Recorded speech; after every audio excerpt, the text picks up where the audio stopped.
Tiger Stadium awaits, and the Clemson Tigers take a very short but intense bus ride from the locker room on the west side around to the east, Mount Clemson and Howard's Rock.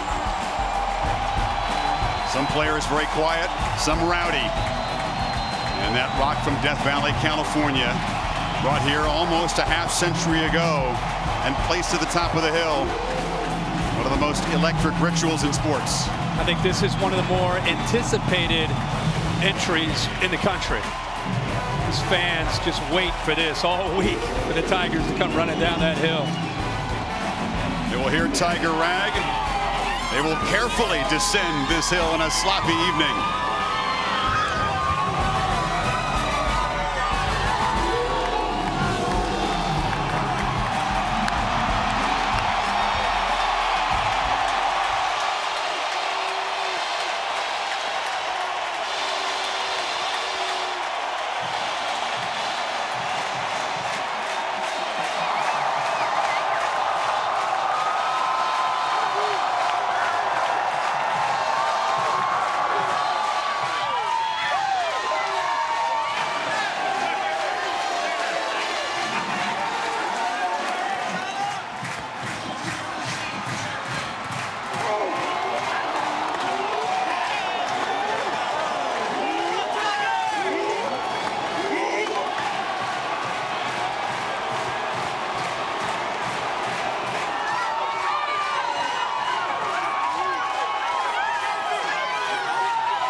Well, nobody makes a grander entrance than the Tigers in Death Valley.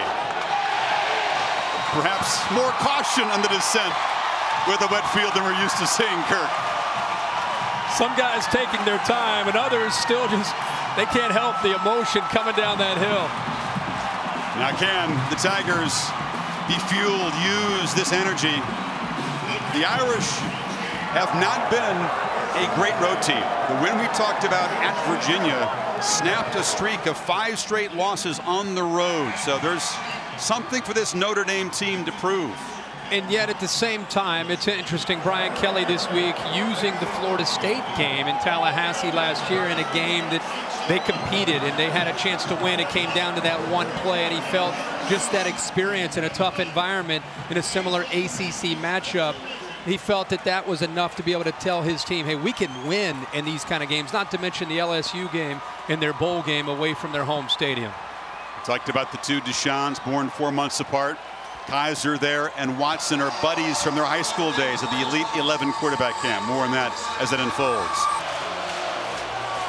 Dabo Swinney took his team, had their indoors to practice, but they did water down the footballs, Kirk, to give a simulation of these conditions if you can in practice. Yeah, and just by dumping a dry ball into a bucket over the course of an hour and a half practice does not, it's a good attempt by both these teams, but it's not going to prepare you for what you're going to see tonight on this natural surface. Irish won the toss to defer, so Clemson will get the football, and Tyler Newsom, who doubles as the punter, will kick it off to begin this North versus South clash here in Clemson.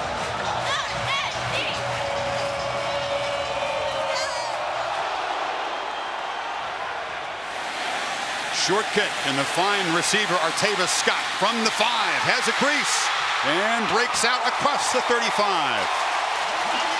So Deshaun Watson, the preseason ACC Player of the Year, goes to work right now.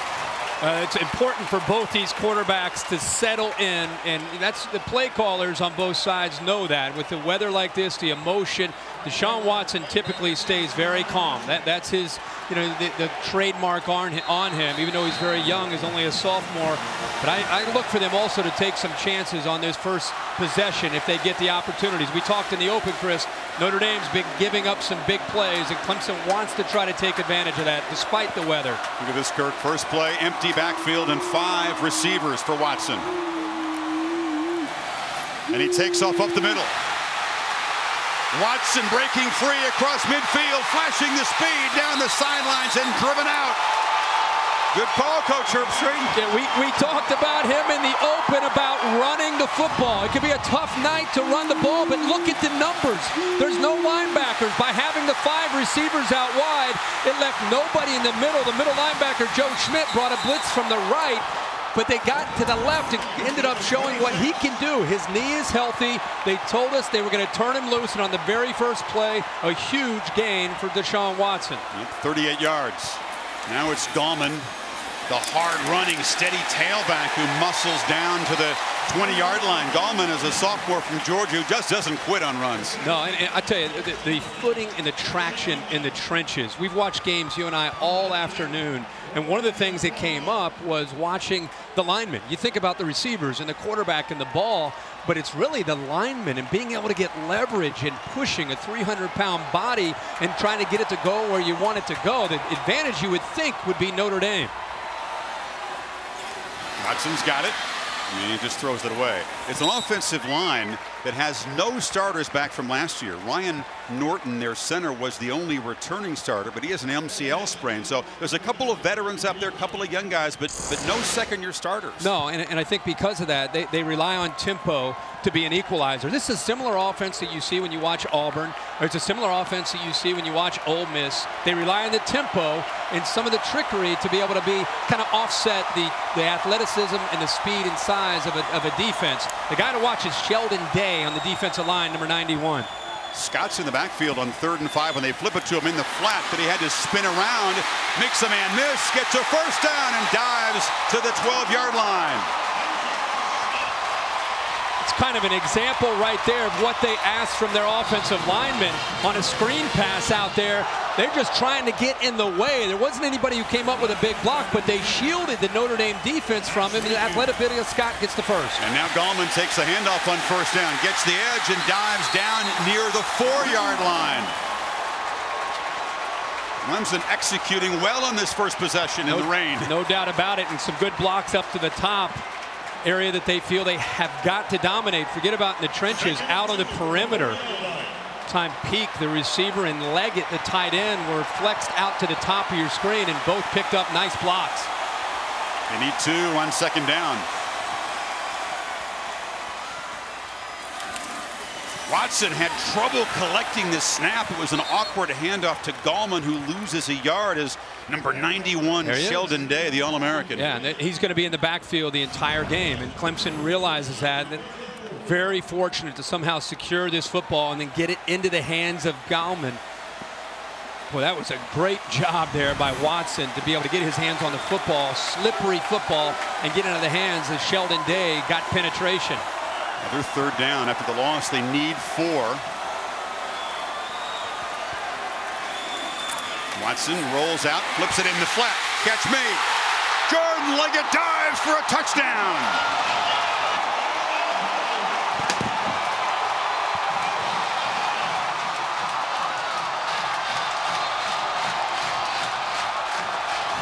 The way you get a crowd into this football game. Nice job of, then we talked about recognizing things, awareness. He saw the blitz. They got a one-on-one opportunity. The linebacker could not get out in time to be able to make the play. The safety, I beg your pardon, Shoemate, could not get out in time. He was kind of rubbed or screened. He couldn't get out in man-to-man coverage, and Leggett is all alone. So a 64-yard drive as Greg Hugel, the freshman kicker, makes it 7-0. An Irish defense that had been very fast starting, Kirk, that had 4 straight 3-and-outs. Give up a touchdown here. Watch the blitz coming from here. Here's the man who's going to get caught up in traffic, Elijah Shoemate. Watch him try to slide, gets over there. One of the receivers got in his way, slowed him down just enough to free up Leggett into the flat, and Watson found him for the touchdown. Tigers convert a couple third downs on their first possession. Watson to Leggett for a short touchdown pass. And now Deshaun Kaiser, the young Notre Dame quarterback, will get his first possession already down a touch. Hammond Lakeup, the kicker from last year, comes off suspension. His first action, he'll boot it away. Amir Carlisle, Irish dangerous receiver, takes it at the 5. Tries to find some space and kind of tiptoes out to the 25-yard line. So Deshaun Kaiser, a sophomore, a talented three-sport athlete at Toledo Central Catholic. Yeah, 6'4", 230. I think as Brian Kelly watches him every game, he learns more and more about what he can do and what he's maybe not quite comfortable with. But I think Brian Kelly over the years has worked with different types of quarterback experience, drop back, the way Kaiser is, athletic, and he's adjusted his scheme to who Kaiser is, more of a drop back quarterback, more of a distributor. He had one career pass before that Virginia game. And they'll feed C.J. Procise, who bounces off traffic but cannot get away from Travis Blanks. Let's take a look at tonight's Chick-fil-A impact players for Notre Dame on offense. We've talked all night here so far about C.J. Procise and what a great start he is off to. He needs to be able to get on track to take some of the pressure off. Will Fuller, the big playmaker on the outside, number 7. B.J. Goodson for Clemson, middle linebacker's got to be a leader, and Mackenzie Alexander, number 2. Procise again, nowhere to run as the Tigers swarm the middle. It'll be 3rd and long. They just come right into the interior, right in this area right here. They're coming from the outside as well. They just closed in. They realize that they need to zero in right now on this running game. It's wet. You're on the road. Clemson just went up 7-0. You're trying to ease yourself in, and Brent Venables has turned his defense loose these first 2 plays. #1 defense last year on 3rd down. Kaiser needs 15. Cannot find anybody, keeps the play alive, shows elusiveness. Will be dropped 10 yards short of the marker. Well, this is what Kaiser's going to get tonight, Chris, from Brent Venables if they get him to 3rd and long. He showed 5 as if he's going to pressure and blitz 5, and at the snap of the ball, 2 of those 5 dropped. And next thing you know, he's only rushing 3 athletic guys, but he has 8 guys in coverage. Kaiser had nowhere to go with the football and had to just eat it and try to pick up what he could. Tyler Newsome, the punter for the Irish, off to a terrific start, averaging 47 yards a kick. This is not a good one, though. Off the side of his foot, and they'll spot this ball back in Notre Dame territory. They're still marching down that sideline to the 40. Wow. So Newsome, who'd been rock solid, 52 yards a punt last week, shanks one for 15. Clemson back in business, up a touch. The Irish defense had only allowed 6 points in the first quarter this season, a touchdown by UMass on the final play of the quarter. They're used to getting off the field quickly. Now they're under some pressure here, Kirk. Clemson takes over after the shank at the 40. Well, Clemson deserves a lot of credit for the way they started the game with that opening drive, but Notre Dame has got to settle in. They need somebody to make a big play here to kind of get the momentum swaying the other way. You know, Gallman is stopped immediately as Jalon Smith, the freaky all-world linebacker, jumped in the hole. We're talking about somebody's got to make a play. You would think Jalon Smith, number 9, Sheldon Day, 91, and then you have Joe Schmidt, the leader, kind of the glue of the defense, 38. Those are their playmakers up front. Smith forced a couple of fumbles against Georgia Tech that loomed very big in that Irish home field win. On 2nd and 10, play action. Watson fires downfield. Catch made. Hunter Renfrow, the sure-handed possession receiver, beat Kavari Russell. Boy, the thing that stood out to me in these conditions is he gets outside, they're blitzing him, but how about the hands of Renfrow in these conditions? High points the ball and makes the catch in front of Russell. 24 yards puts the Tigers right back in the end zone, and Watson, initial traffic inside, tries to bounce it and does dive forward for positive yardage. Jalen Smith grabbed him. When you see him do that, again, we talked about his awareness and understanding of the offense. They'll give him, like almost any offense in college football today, they give him alerts. They'll give him a run and a pass on the same play. And if you just have 4 down linemen and 1 linebacker in that box area, he's going to more than likely pull it down himself and run the football. That's where the quarterback run game, which hasn't been a big part of Clemson's attack these first 3 games, tonight it will be on display, and it's to give them the numbers advantage. I thought maybe they might take the tempo down a bit with the wet football. Not so far. Watson, slant, Scott fights free and walks in. A 1-2 punch from the Tigers, and the Irish on the ropes early.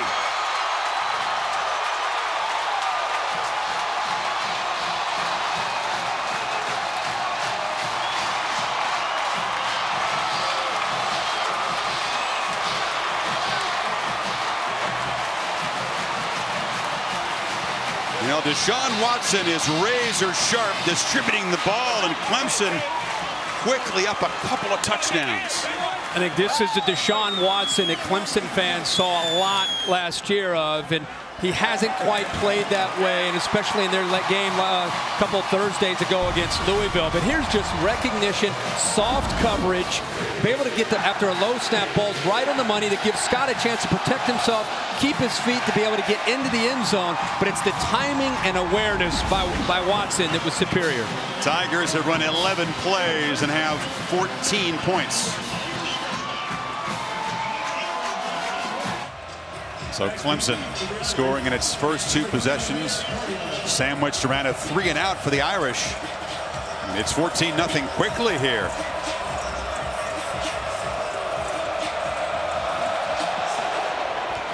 Like up to C.J. Sanders at the 3. He's free. Sanders finally wrestled out at midfield, so good field position for the Irish. But Brian Kelly and his young quarterback down 2 touchdowns. What now? Well, first he's thankful that he got a huge return here by Sanders, who took one to the house last week against UMass and has tremendous speed for a true freshman, and has a great feel to how to make plays in the open space. Looked like potentially face mask, but a good no call. And you're right. Now you've got to settle down, and I think the big thing is, in this situation, you usually like to turn to your guy. Who's my go-to guy? Your go-to guy is C.J. Procise and Will Fuller. You've got to be able to get them going here, get a first down, and kind of just stop the bleeding and just be able to settle into your game plan. First down attempt for Kaiser, delivers near side. The catch is made by Amir Carlisle. He's wrestled out of bounds. To Cassidy Hubbard for an update in the studio.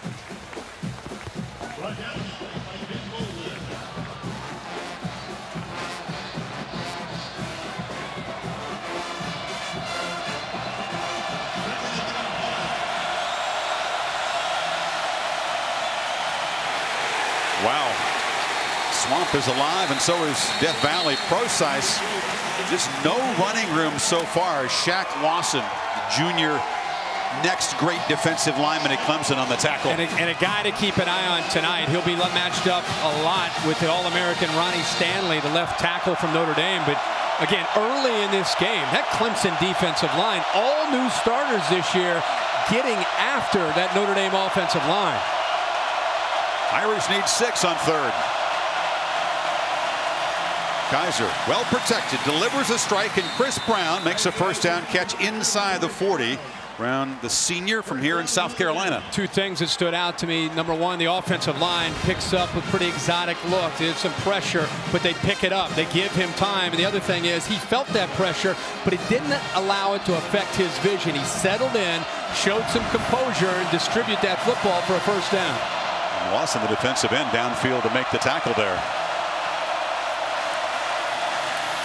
Kaiser wrestled down to the backfield by Mr. Lawson, who can rush the passer. He can create mayhem. He's strong against the run. He's a sort of a do-it-all defensive lineman.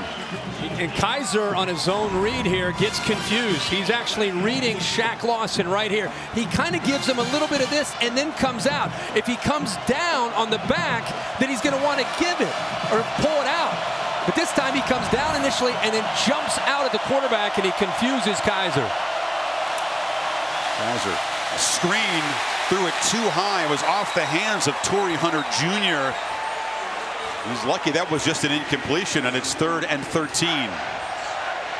Very fortunate. There was a lot of traffic in there anyway. Even if he was able to put this ball on the money. There was really nowhere to go. This Tigers defense right now, Chris, is just swarming. They have their ears pinned, and they are coming after the line of scrimmage and coming after this quarterback.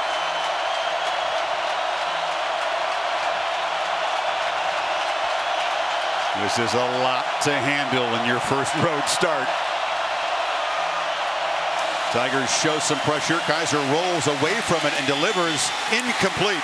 Has a flag down. It was Alize Jones, the talented freshman tight end from Vegas, the intended receiver, and Johnson, Jadar Johnson, was in coverage. But Johnson's got to be thinking. Pass interference, defense, number 18, spot foul, automatic first down.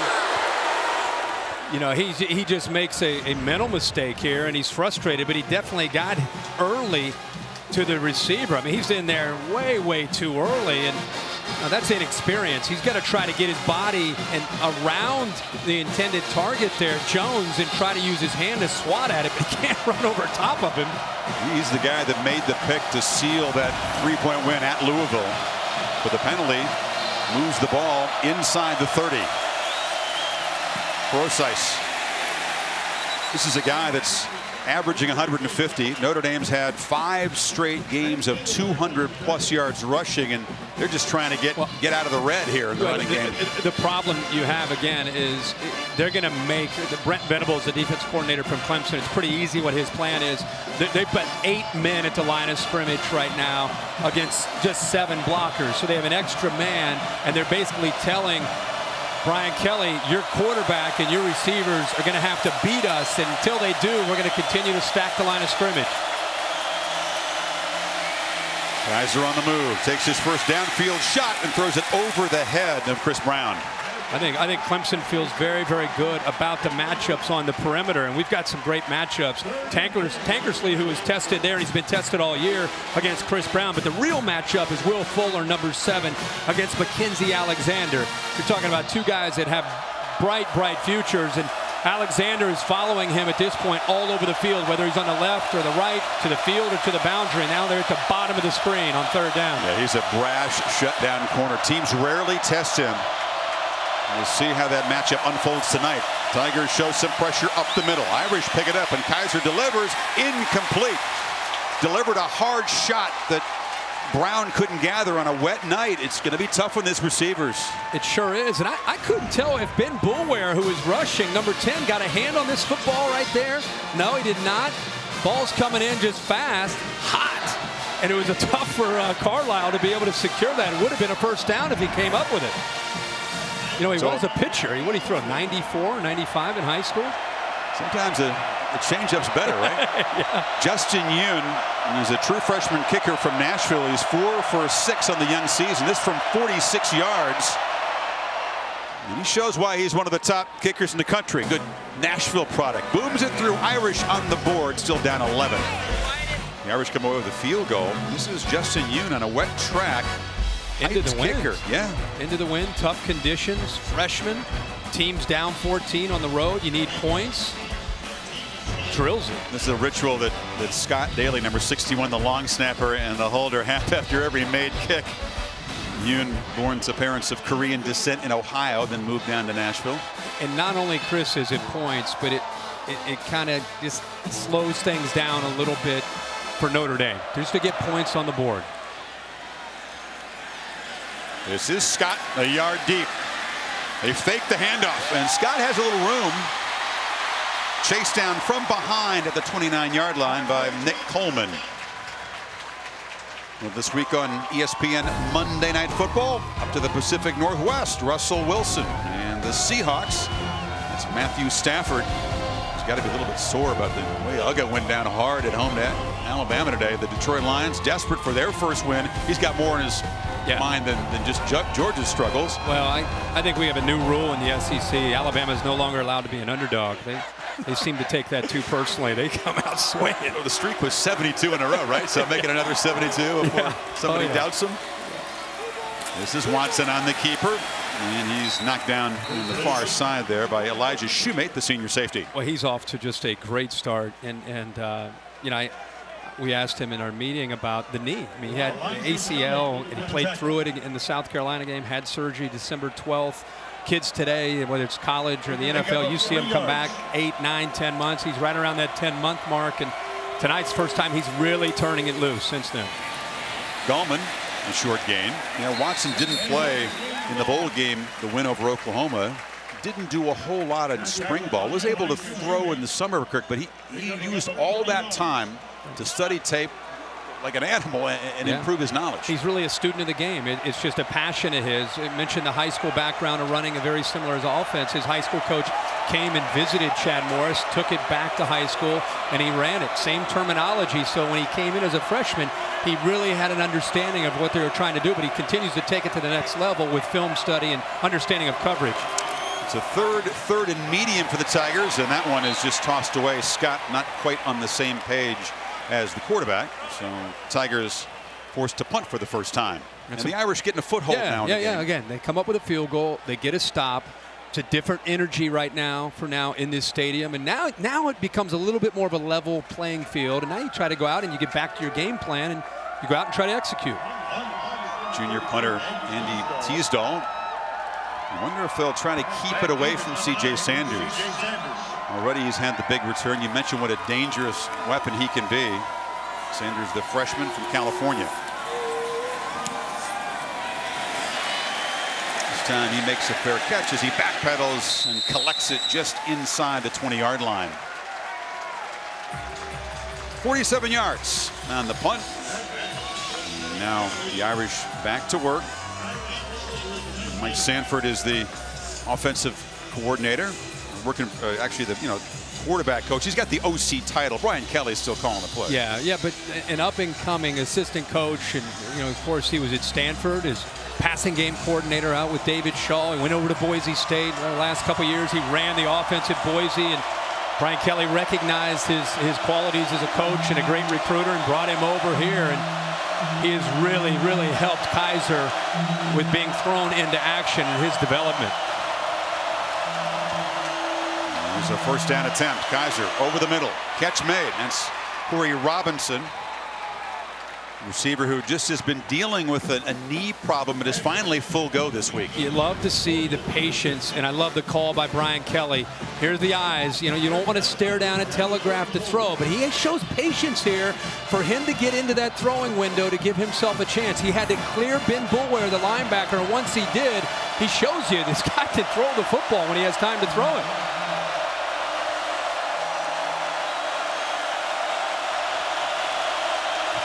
Kaiser changing the play here as Death Valley gets louder. It's Hunter in motion. Brosice. They are all over number 20 tonight. This might be one of those nights where you see Brian Kelly, and he's learning. He's talking to Mike Sanford. He's watching everything. He's getting feedback. Might be one of those nights because of the way Clemson is choosing to defend them, where you're going to have to throw on 1st and 10 more to set up. Then you go back to Brosice. Right now on 1st and 10, they're facing an 8-9-man front. They're anticipating run. Throw the way they did on the previous play to then set Brosice up later. He's carried it 5 times, -5 yards. Now the Tigers showing pressure off the edge. Kaiser has to dodge, does get away, and has plenty of room. Kaiser down to the 40-yard line. Finally, the tackle is made. DJ Goodson whiffed though. High risk, high reward when you're aggressive. Now he can actually run this right here with Brosice. See the lineman downfield or throw it out here. He couldn't do either. So what does he do? He runs it himself. That was a play to either hand it to Brosice, throw it out, one of these run pass options. He couldn't do either. So the idea is, hey, there's a hole there. Brosice can't take it. I'll take it myself. There's nobody left in the middle. TJ Green trying to fight off the jukes by the quarterback, was able to make a tackle, or Kaiser might have kept running. Play clock at 5, and now they'll spend a timeout. Chris, if they end up scoring on this drive, that play that he just made, that is a great example of his composure for a young guy that's never been in this setting. Instead of just giving up on the play or just kind of taking a knee or just digging in for a yard or two, he's trying to pick up big yards there. That was nice. Now, this is the first visit by the Irish here since 1977. This was a team loaded with NFL talent. The Tigers had the lead late. They're still haunted by the fact that they let this game get away. Vegas Ferguson made a big catch, and then Montana had a couple of very short touchdown runs in the fourth quarter as the Irish came from behind. That was Dan Devine's eventual national championship team that beat the Longhorns in the Cotton Bowl. Unbelievable to think that Dwight Clark is on the other side. Yeah. Dwight Clark's on the Clemson team, and of course everybody Didn't knows. They do something together later? Yeah, there it is. Yeah, we're you know, 4 or 5 years later, we're best friends. We're going to find you in the back of the end zone on the catch. Joe got him that day, but of course they hooked up famously. And first down again, Clemson showing pressure. Geiser keeps it. This time they're all over the quarterback, and they stop him for no gain.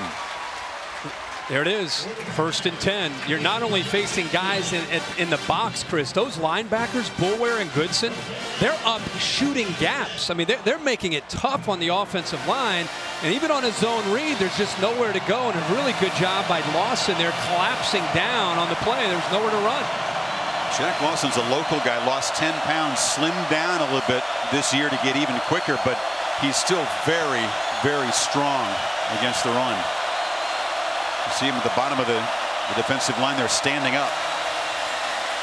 Procise stopped again in the backfield. He's got nowhere to run. There's your guy Boulware, joined by the safety Green. Let's watch. Let's just freeze it here at the top and look at what he's facing. He's going to get a safety come down. You got linebackers coming down. You have defensive ends standing on the end. Try to be an offensive lineman and deal with all that. And they're just attacking downhill, not respecting anything downfield. And Notre Dame's got to be able to capitalize on that kind of approach from Clemson on the early downs. And Kirk, they haven't yet tried to target Will Fuller, who's being guarded by Mackenzie Alexander. Final minute of the quarter, the Irish need 11 on this 3rd down. Geiser rolls and throws behind the receiver, and it's incomplete. It's Nick Weisher, the tight end, and Ryan Carter hammered him. Not a very precise throw, 4th down. No, thrown behind him. Weisher has to adjust back to try to make a play on it. Could have been able to catch it, but still would have been well short of the 1st down, and at the same time it might have given Brian Kelly something to think about, the possibility of maybe going for it, but Weisher could not hold on to that football. Not quite in field goal range for Yoon, so Newsom is on the punt, trying to improve in his first effort. Just drops the point, kicks it high and short, and the Irish coverage team will down it at the 3. All of ESPN's college football action, you can take it on the go. The Watch ESPN app streams every game live. Download the app or go to watchespn.com. Just darn near essential. You could use it on a busy Saturday night. We'll keep you posted on all developments around the country. We bring you our game here. I say it every week. If you don't have the app, and I'm not trying to sell anything, I'm just telling you because I use it. It's high def. I mean, you've got to download that app, and if you're on the road, you got to do something. You can stay plugged into your game. Kelly is usually pretty calm with Kaiser. You've seen him be anything but calm with his quarterbacks in the past, but there's some confusion. Watson looked like he wanted to hand it off. Gallman wasn't ready to take the ball, but they still get 6 yards. Well, you know, there was confusion, but he didn't give up on the play. He takes a turn to the right. Gallman goes to the left, and he says, I'm not going to get the ball in there. I'm just going to follow him. He ends up picking up 5 yards. You don't want confusion with a wet football down there inside your 10-yard line. Backed here up to your own goal line. Nursing on a lead in the final seconds of the first quarter. So Clemson scored quickly, led 14-0. The Irish tack on a field goal. Back after this message. And the handoff work in the middle, and this is why Gallman is loved by the offensive lineman. He just doesn't quit. Heather Cox, as the weather changed down there, give us an update on the wind and the rain. What I can tell you is the rain has remained steady. It is expected to rain a good 2 to 3 inches throughout this game and get worse in the second half. But Chris, what has changed is the wind has certainly picked up. It's gusting about 10 to 15 miles an hour, and it's expected to gust up to 25 miles an hour at times. So that could definitely play a role. As to the field, it's in beautiful condition. A multi-million-dollar drainage system installed a few years ago before their last, or excuse me, since their last rain game, and it's holding up great. Coming around the edge is Scott. And he's got about 9 yards. It's amazing they haven't had a rainy game here since 2009. It really is. It's one way to test that field out, that multi-million-dollar system that they have to try to keep this field dry, at least give them some traction, a chance to be able to make some plays. I'll tell you, Artavius Scott has some live legs tonight for this Clemson offense. Pistol formation. Watson gives it to Gallman. It's another first down run as he's wrestled down hard there by Max Redfield, but they moved the chains again. I've been really impressed with how Jeff Scott and Tony Elliott, the co-offensive coordinators, have decided to come into this game running the football, because if you look at the two sides, Notre Dame's defensive line and their two linebackers, Schmidt and Smith, and you look at the offensive line, you see a big advantage for Notre Dame. But here in this first half, boy, they have been able to control and neutralize Sheldon Day, and they're finding some room to run. Watson looking for room to run. Now he'll backpedal and just lob it out of bounds. Yeah, Chad Morris, who was given a lot of credit justifiably for running this offense, took off for SMU to become the head coach. Scott and Tony Elliott, two former Clemson playmakers, now sharing the play calling duties. Scott told us that Elliott is sort of the overall play caller, does a lot of the run calls, and Scott does the pass plays. It's an interesting arrangement. It is, and I always get concerned when you hear co-coordinator, because you really want to know who's calling the shots, who's the guy that's trying to take control of this. Not to mention fill the shoes of Chad Morris. Empty backfield, and it was a design run all the way, but big Sheldon Day wouldn't let the quarterback get away. 3rd and long now. And they're bringing a lot of linebacker pressure. That's one of the things that they came in feeling that they had to do, and it's kind of a staple of Brian Van Gorder, is try to turn Joe Schmidt loose, who this time they bring him up from the top, and also to let Jalen Smith kind of clean it up. One thing I'm seeing is Jalen Smith is starting to spy Deshaun Watson. Deshaun Watson came into this game not running a lot. This game he has been running, so they put their best athlete, number 9, on him. Yeah, exactly. If there's one guy who can spy him, it is number 9. Hand it back off inside. Breaking free, Brooks.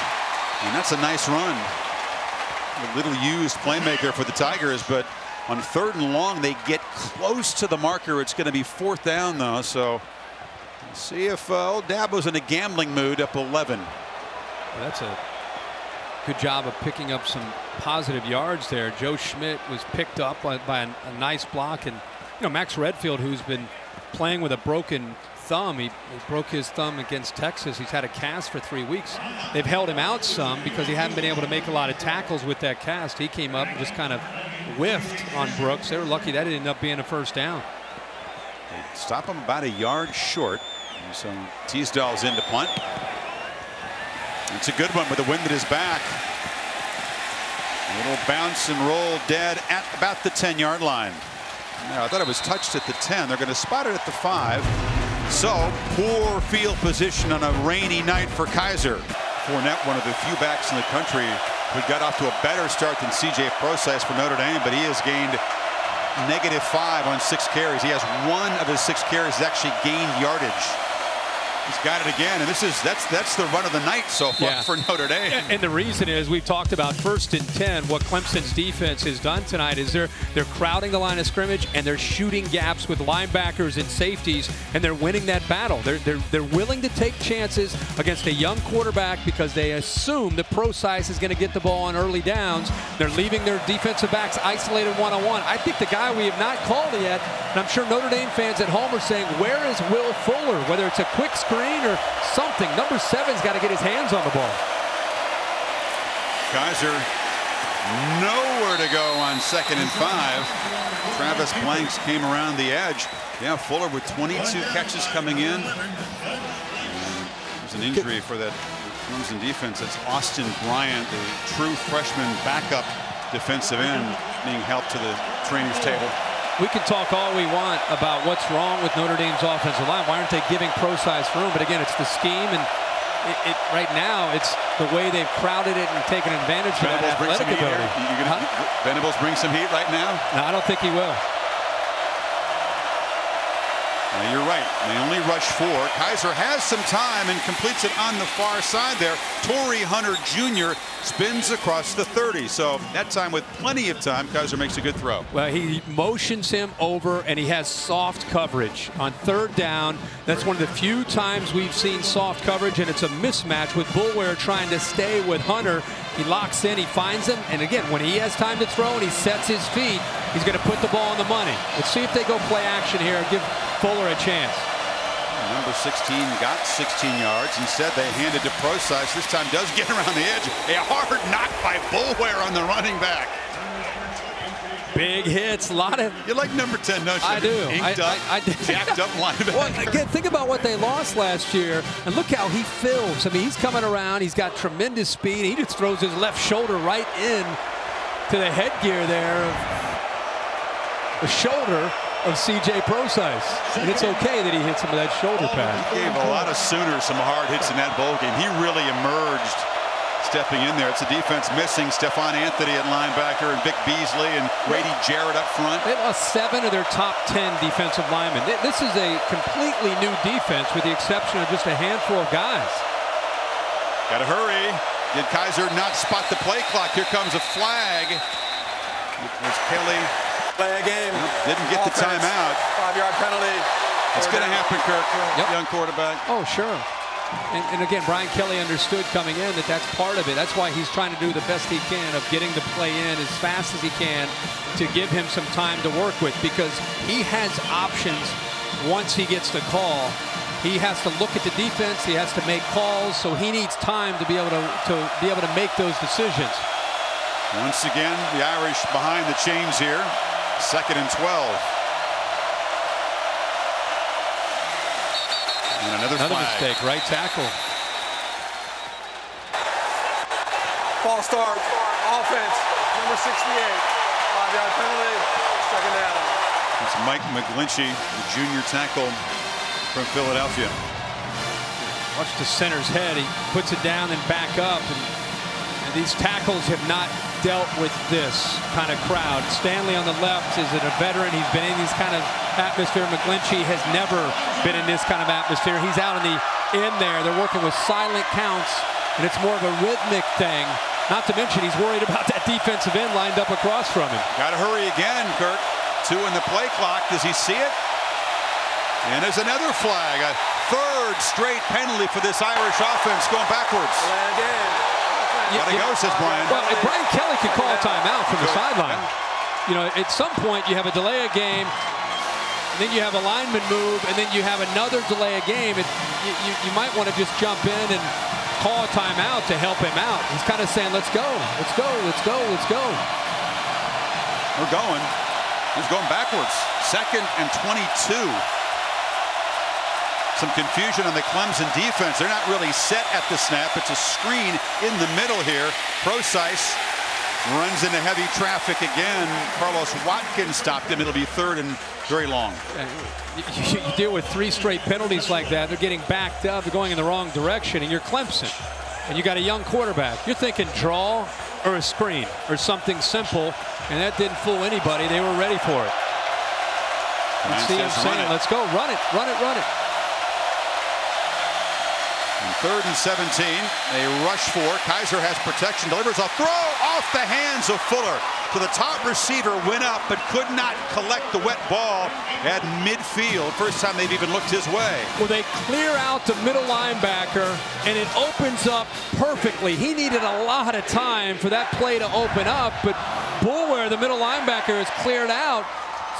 Huge opening in the middle of that defense, and their best receiver, Fuller, just cannot hold on to that football.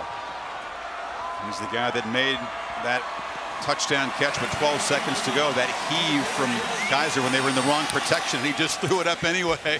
But that was a costly drop. And now a fumble on the punt. Scott was backpedaling. It bounced off his chest. It looks like the Tigers retained possession there, so they dodged trouble. It's Brooks on the recovery there. That could have been a momentum-changing play, but Clemson keeps it. 14-3 Clemson, our Dr. Pepper Championship Drive game of the week. Ever go camping in the rain? A No. lot of it, you never have? No, never. I never have across from a stadium. Can you see anything from I don't know. there? Hopefully you have the app. If you have the app, you're good. It's been a lot to see for Clemson fans so far. We go back to work here, and a first down throw. Watson again high. It's just tough on receivers. That's a nice soft throw. Really should have been caught there by Deon Cain, who's a very hyped true freshman receiver. Yeah, and you're not going to find a quarterback that throws a more catchable ball than Deshaun Watson. He puts that ball right there. And Cain's a true freshman. By the way, Cain, they feel with Mike Williams out for the year, they feel that Deon Cain at 6'2", 200 pounds is a true freshman, needs to emerge to become one of their vertical threats downfield, number 8. He's out of Tampa.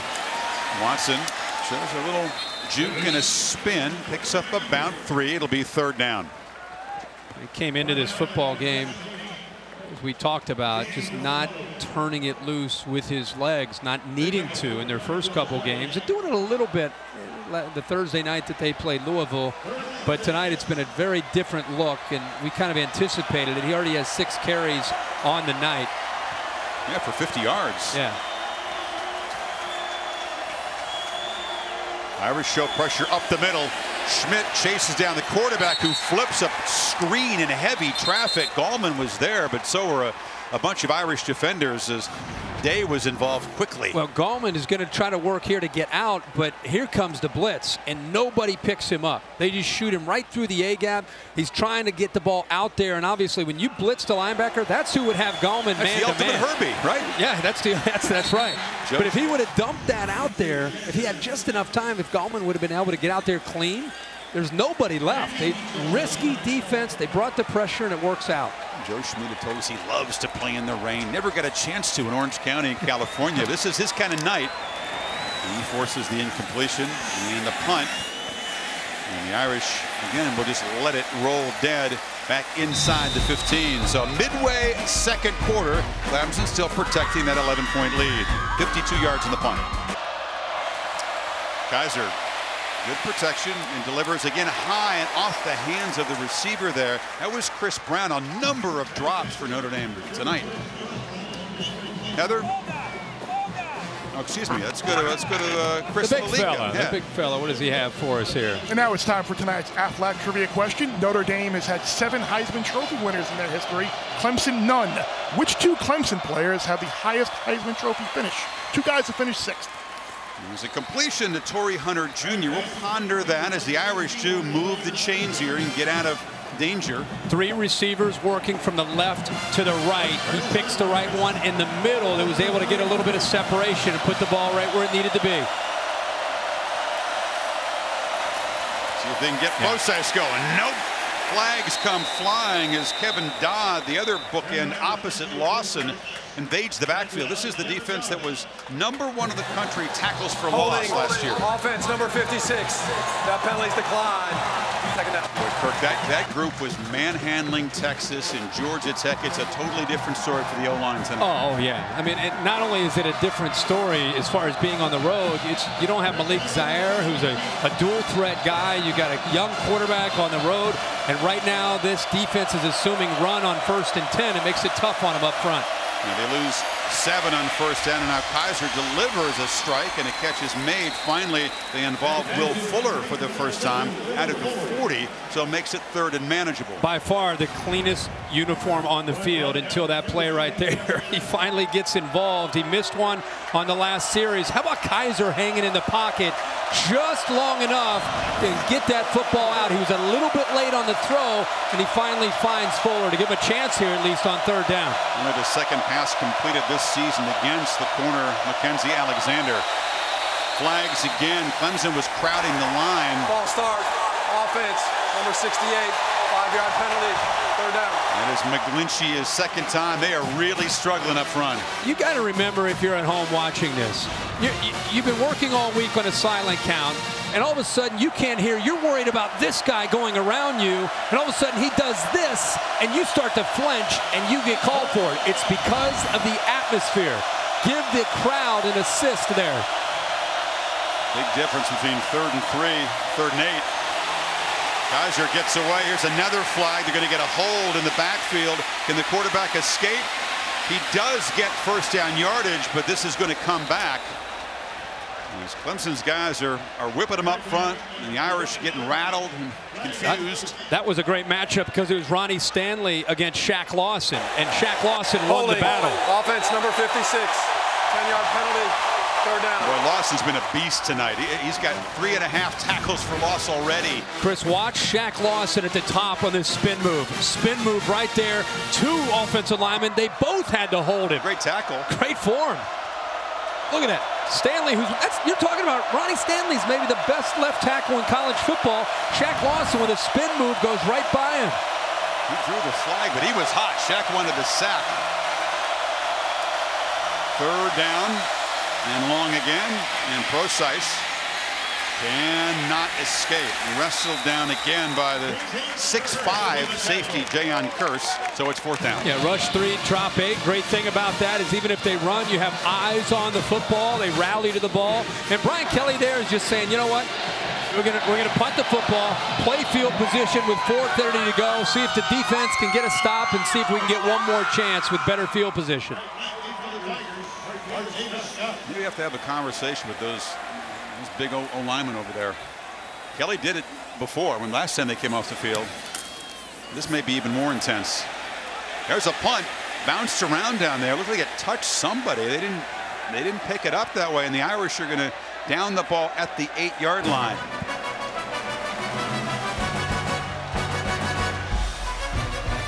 Yeah, he wants to know if it touched his gunner Farley, who was down, the safety, or if it may have hit the Clemson player who was blocking him.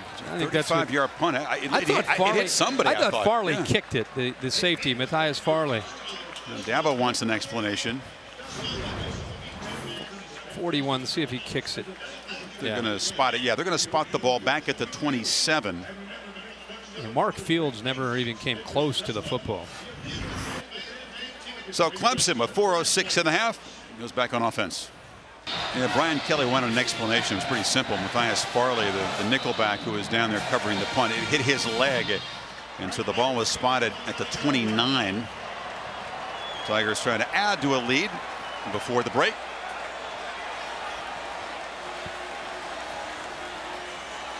Wayne Gallman, the running back, has not really gotten loose tonight. He's run it 7 times for 23 yards. They give it to him for an 8th time in the heavy traffic. Jerry Tillery, one of the talented freshman defensive linemen for the Irish, on the tackle.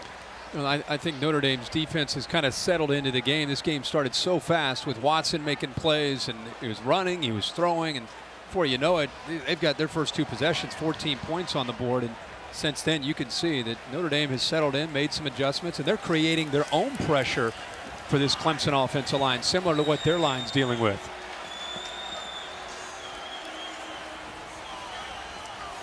Jet sweep motion. Scott jukes his way to the 35, and it'll be 3rd and 4.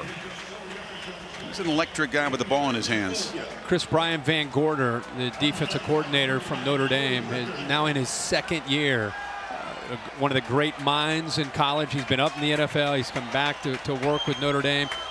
He's got great looks on the sideline, but 2nd year in his system, I think it's allowed his defense to understand him, and they allowed him to play much faster this year in this 2nd year. Let's see if Van Gorder's defense can get Watson off the field. A 3rd down throw was dangerous into traffic. Redfield was closing in.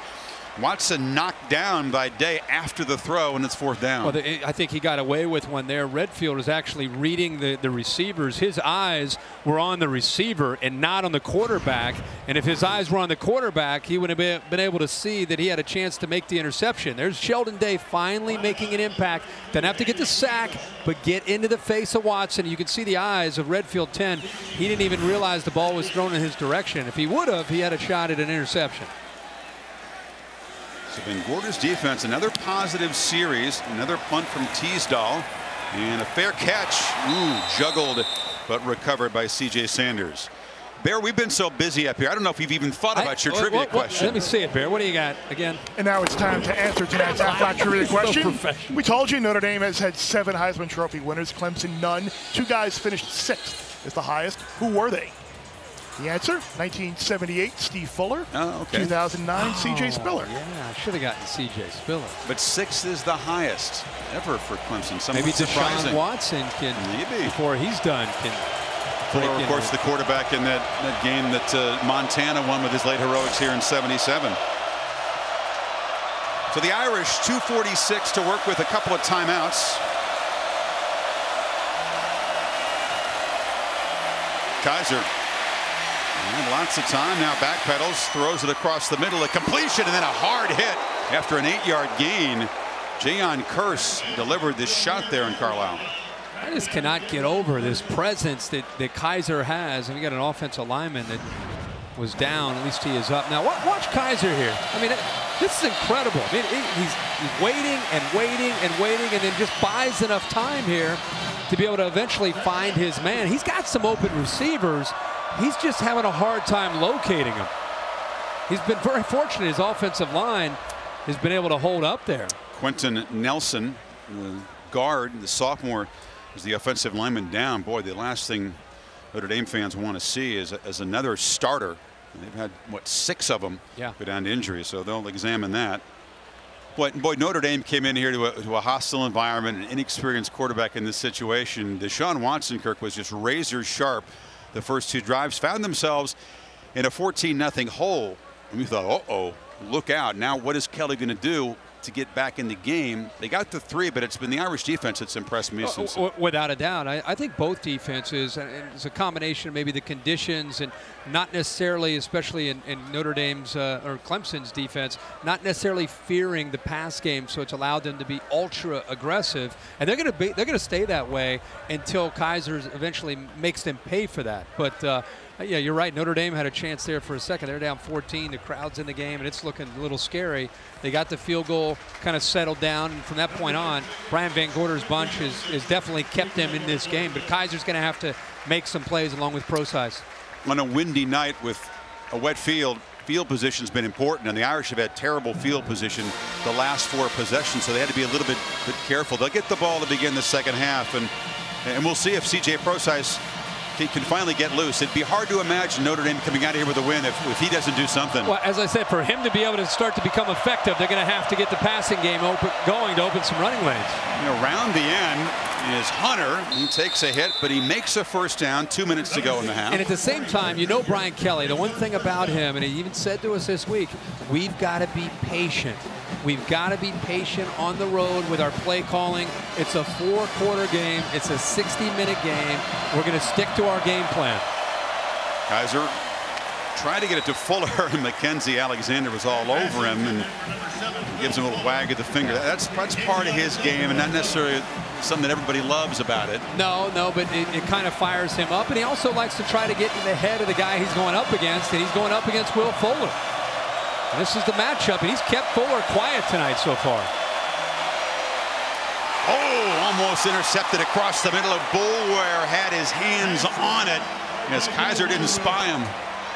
Well, Boulware has had some chances, and I think he's learning as the game goes on. Watch the eyes of the quarterback. He does a good job of looking off, and then once he locates his tight end, Wisher, who he wants to go to, I don't think he ever saw Boulware just waiting there and kind of waiting for that throw. He was fortunate he got away with one there. This is what Kelly was fearing. Another 3rd and long against this Tiger defense. Boulware shows pressure up the middle. They pick him up. Kaiser, another high throw over the head of Fuller. A flag coming down. Chris, I think Boulware was in the neutral zone. I think he may have had a free play there. Offsides. Defense. 5-yard penalty. 3rd down. For once, the Irish offensive line didn't flinch, and then it'll give a 3rd and more manageable look now. The Irish have struggled on 3rd down at Virginia on the road, 0 for 10. They were 4 for 11 against Georgia Tech, even though they were productive. It hasn't been a great 3rd down offense so far this year. You need 5. With Fuller up here at the top.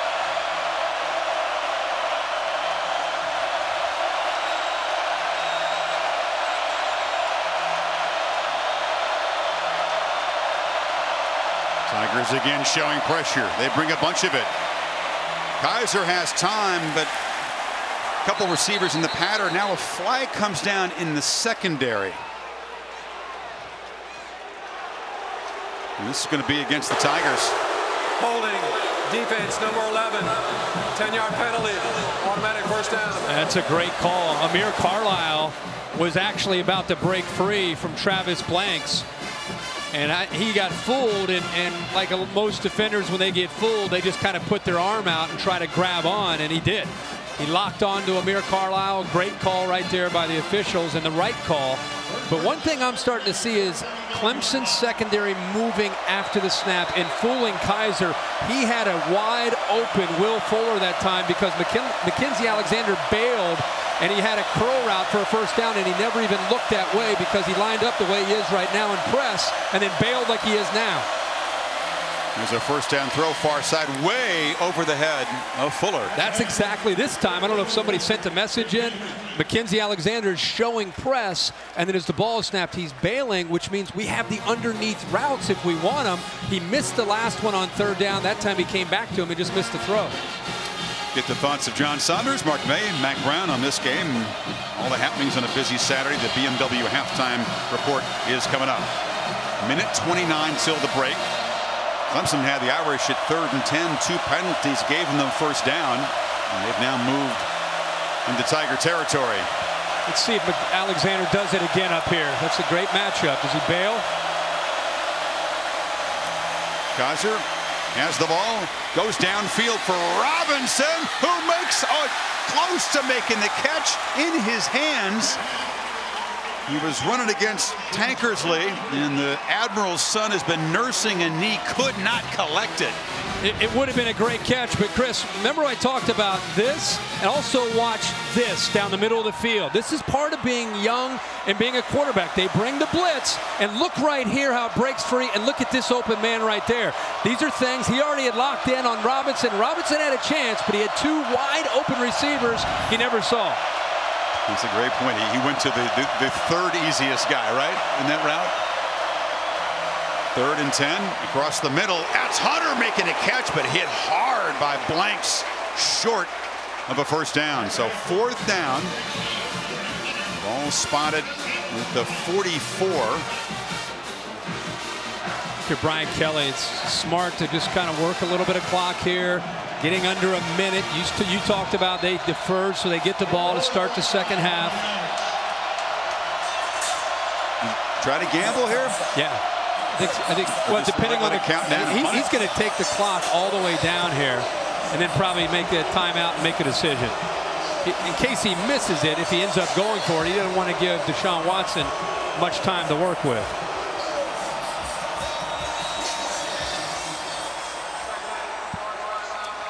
Kaiser 9 of 19. Receivers haven't exactly helped him out. It had a few clutch drops.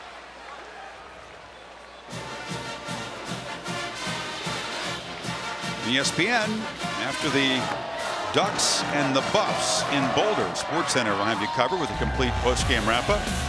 There are some I saw this morning that think that the Buffaloes, who are not a very big underdog to Oregon, have a chance for a milestone landmark win.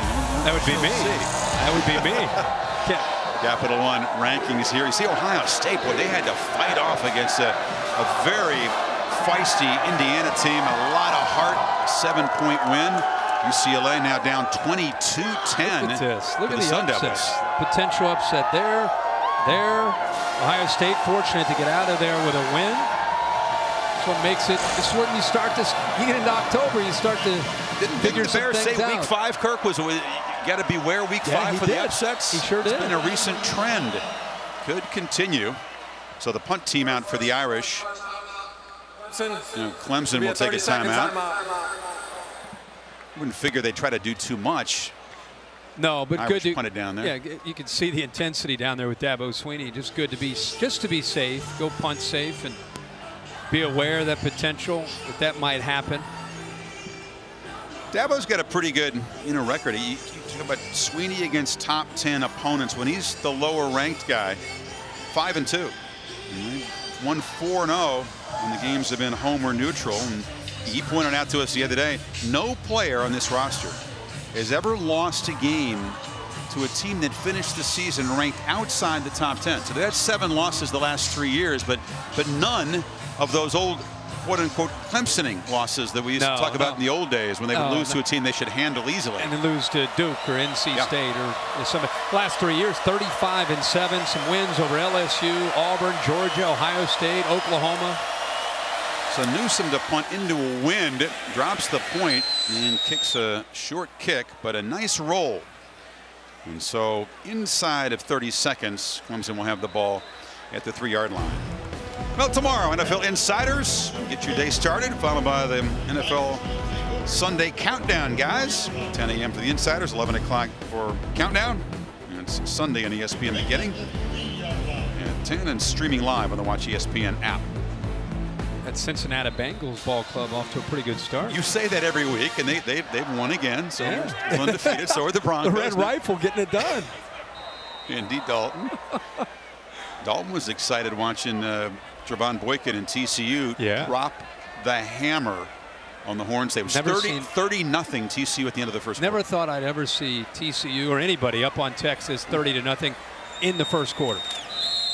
So safety as Watson takes a knee. Boy, it's a fast start for the Tigers. Took the first possession of the end zone, got a 3-and-out, and we're quickly up 14-0. But the Irish defense rose up, and Clemson only outgained Notre Dame by a total of 15 yards in the first half. Irish would get the ball to begin the second half. Let's see if Sanders collects it on the hop. And the freshman follows some blockers, breaks a tackle, loses the ball. And Clemson says they've got it at the 30. The kicker, Lakeup, who comes off a suspension, came flying down there, may have knocked the ball loose. I think he did. I mean, he knocked it. Wow. Welcome back to the Clemson Tigers. A guy that had a tough start to the season. You don't expect this from a kicker. I mean, this is incredible technique. He put his helmet right on the football. And that is unbelievable play by the kicker, and DJ Greenlee ends up coming up with it. C.J. Fuller may have been involved in the recovery as well. So Notre Dame immediately has to go on defense, Kirk, and try to prevent this lead from growing. Well, and if you're Clemson after a big turnover like that, you're in attack mode. Talking to the freshman. Scott on the pop pass. Has a couple of blockers out front. Nice first down gain before Smith got him. Really reminds me of how the game started. Clemson got the opening kickoff. They had a nice return and a big run to start the game by Watson, and they got the Notre Dame defense on its heels, and they became the aggressor early in the game, and now they get a turnover here to start the second half, and right away they're in aggressive mode. Scott is in the backfield as they motioned Gallman out, and the throw is incomplete. It was low. And trying to come back to the ball there was Jermon Hopper. 3rd and 2 now. Yeah, double screen set up to the left and the right. Notre Dame took away Artavius Scott and also did a really good job of taking away the receiver to the right. It was nice defense, anticipating and expecting that. So after the first turnover of the game, Clemson needs to. The Irish, this would be enormous for the Notre Dame defense to get a stop after the fumble. Remember, quarterback run was a real weapon for Clemson. Scott in motion. Watson does keep it and heads to the end zone.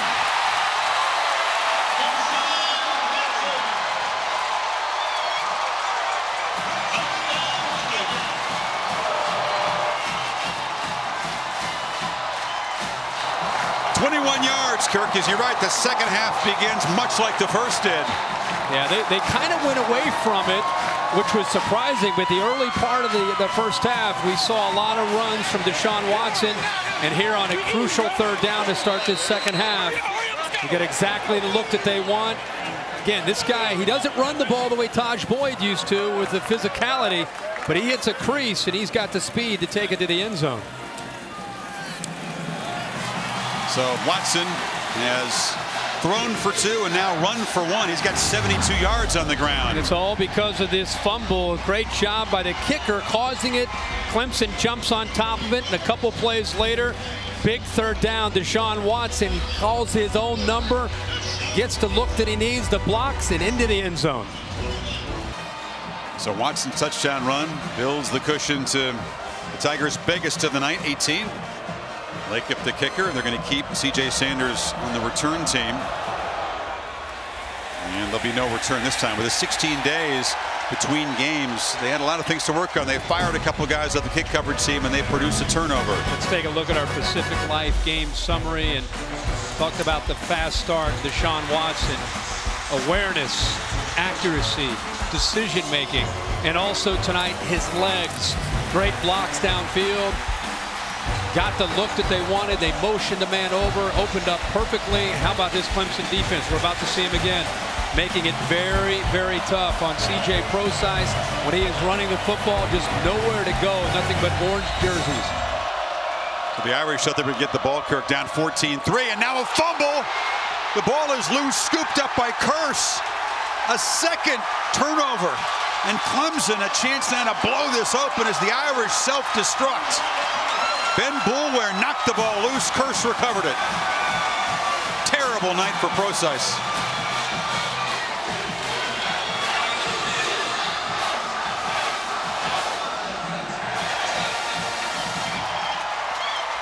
Well, it's been one of those nights for this Notre Dame offense. He finally gets a little bit of room to work with. The contact from Boulware, the club that comes through, the ball is down. They had a little bit of room.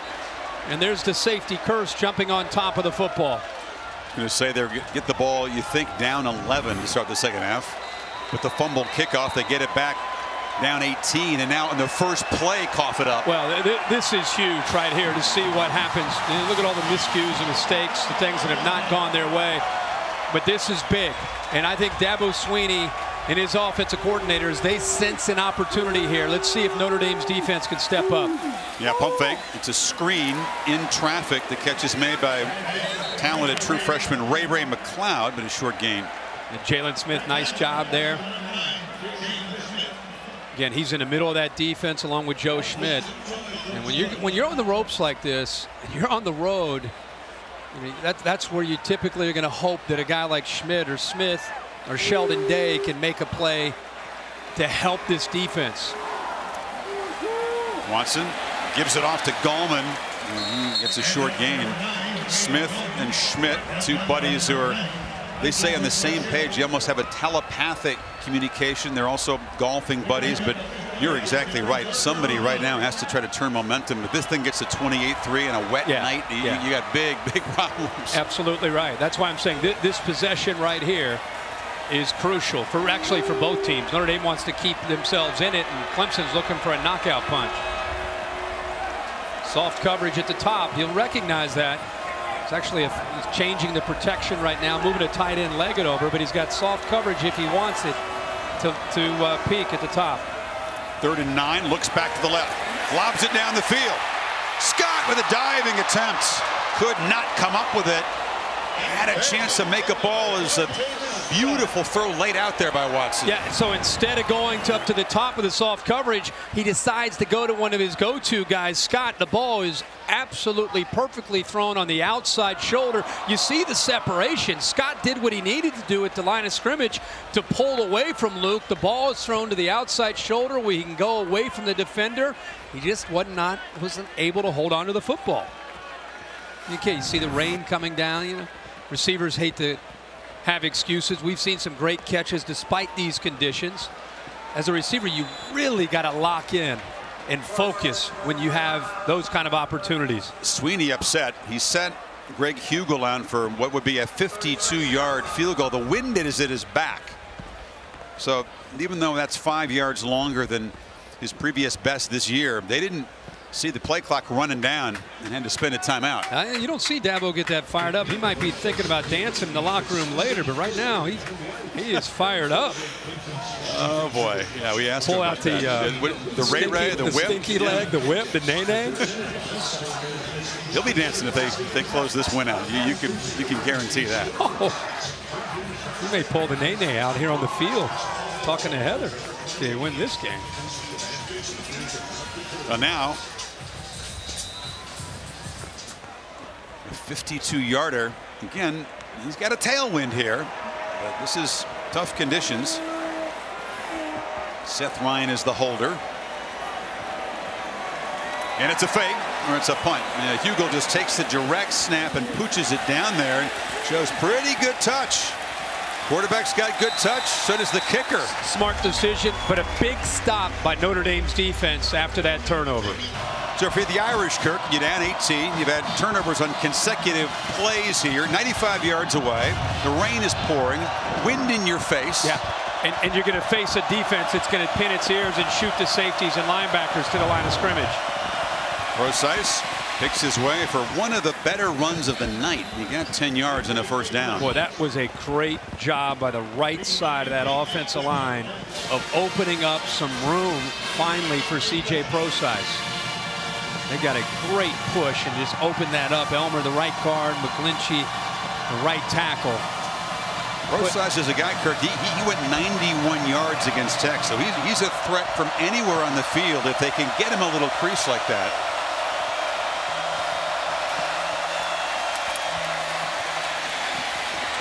Hard-earned 3 yards. Heather? Well, guys, amazing. Brian Kelly out of the locker room. Nothing. He talked about nothing but the running game, and then boom, back-to-back turnovers. How can he find success? He talked about the O-line needing to block better. He talked about finding the perimeter and taking advantage of it when it's there. And he talked about finding those gaps. And guys, as you can tell, this is definitely the toughest, hardest rain of the night. Two tight end look with Prosize, and Kaiser follows again over the head of Fuller, who was closely covered by McKenzie, who's winning that one-on-one battle so far. Anyway. Yeah, and Heather touched on something there at the end of her report about the weather, and just from up here you can tell it's like sheets now coming down, rain with that wind. And right now they're facing that wind that's down there. A lot of things going against them. And another 3rd and long.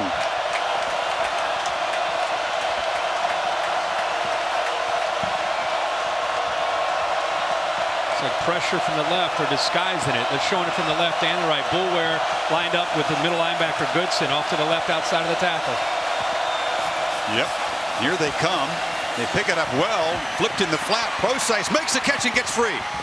C.J. Prosize brought down across the 40. It was a saving tackle by Alexander. That might have gone a lot farther. You watch Goodson. They both are showing it. Boulware comes. He disguises and then comes out to try to pick up Prosize coming out. And because he hesitated, he tried to stay with him. Just a great move by Prosize to get separation. And then a great touch throw by Deshaun Kaiser. He's had trouble running, but picks up 23 as a receiver there. Kaiser looked right, didn't have anybody, and he's dragged down behind the line of scrimmage by Carlos Watkins. Looked like a little bit of confusion by this Notre Dame offensive line, and also great suddenness right here. He just shoots a gap. Nobody picked him up. By the time Kaiser even just started to look, he's already in the backfield. Watkins with some great acceleration, but it makes it a little easier when there's a mistake up front, a mental breakdown there by the Irish offensive line. Josh Adams is a freshman in the game, takes a handoff, kind of a frustrated reaction from Kaiser after the play. Did he want to pull the ball? Yeah, it's a zone read where the quarterback, you got a freshman running back and a quarterback who's trying to make a read, and when you make that read, the running back and the quarterback have to be on the same page. They have to read the same thing. So it's not like you're just handing it off and carrying out a fake. You don't know who's going to get the ball until you're at that mesh point, depending on what the defender does. Adams is a talented young freshman prospect, but his first carry of the night sets up a 3rd and 12.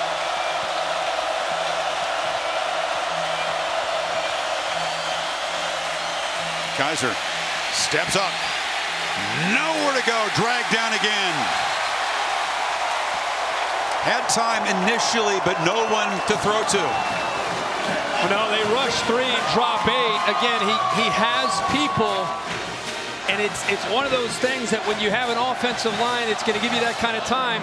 You've got to be able to locate it. His eyes are on one or two guys. It's hard at his age with a lack of experience to find the third guy, but rushing three, and that time Kevin Dodd is able to get there and apply the pressure.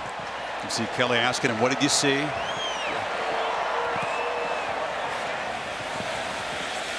Scott just gets away from it, and the ball will roll out of bounds. Clemson will start inside their 10. It's the 11th year for Allstate, sponsoring the Good Hands field goal nets. Allstate making contributions to general scholarship funds for each field goal and extra point kicked. Allstate has contributed millions already in scholarship funds. 53-yard punt. Newsome pins the Tigers back deep now. Well, again, if you're looking at the big picture, 21-3. At the very least, Notre Dame was pinned back inside their own 10 to start their last drive. They pick up a few first downs. They get a good punt. Now their defense again. Now they've got to get they got to get a stop and try to get the ball back to their offense. A good field position. And hard running by Wayne Gallman. Pretty good gain on first down. Deshaun Watson, a game where he's been involved in the run game, which we anticipated. A couple touchdown passes, 72 yards rushing, averaging over 10 yards a carry when he does keep the ball. And of course, the last touchdown they had was him keeping it and getting into the end zone. And second down, Ullman again. And the Irish gang tackle him just short of the marker. So it'll be third down. They'll need a couple.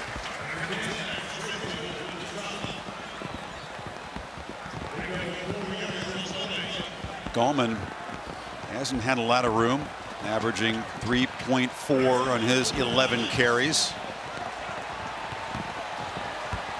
You can hear the heavy rain now thumping on our microphones on the field. It's a long one on third down. Figures to be a quarterback run. Watson able to just wriggle for enough room to move the chains.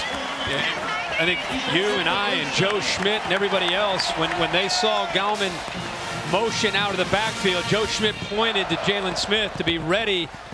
And Joe Schmidt took on the block, and he was hoping that Jalen Smith might be able to make the play to keep him short of the first down. So even when you know it's coming, sometimes you're not able to stop him.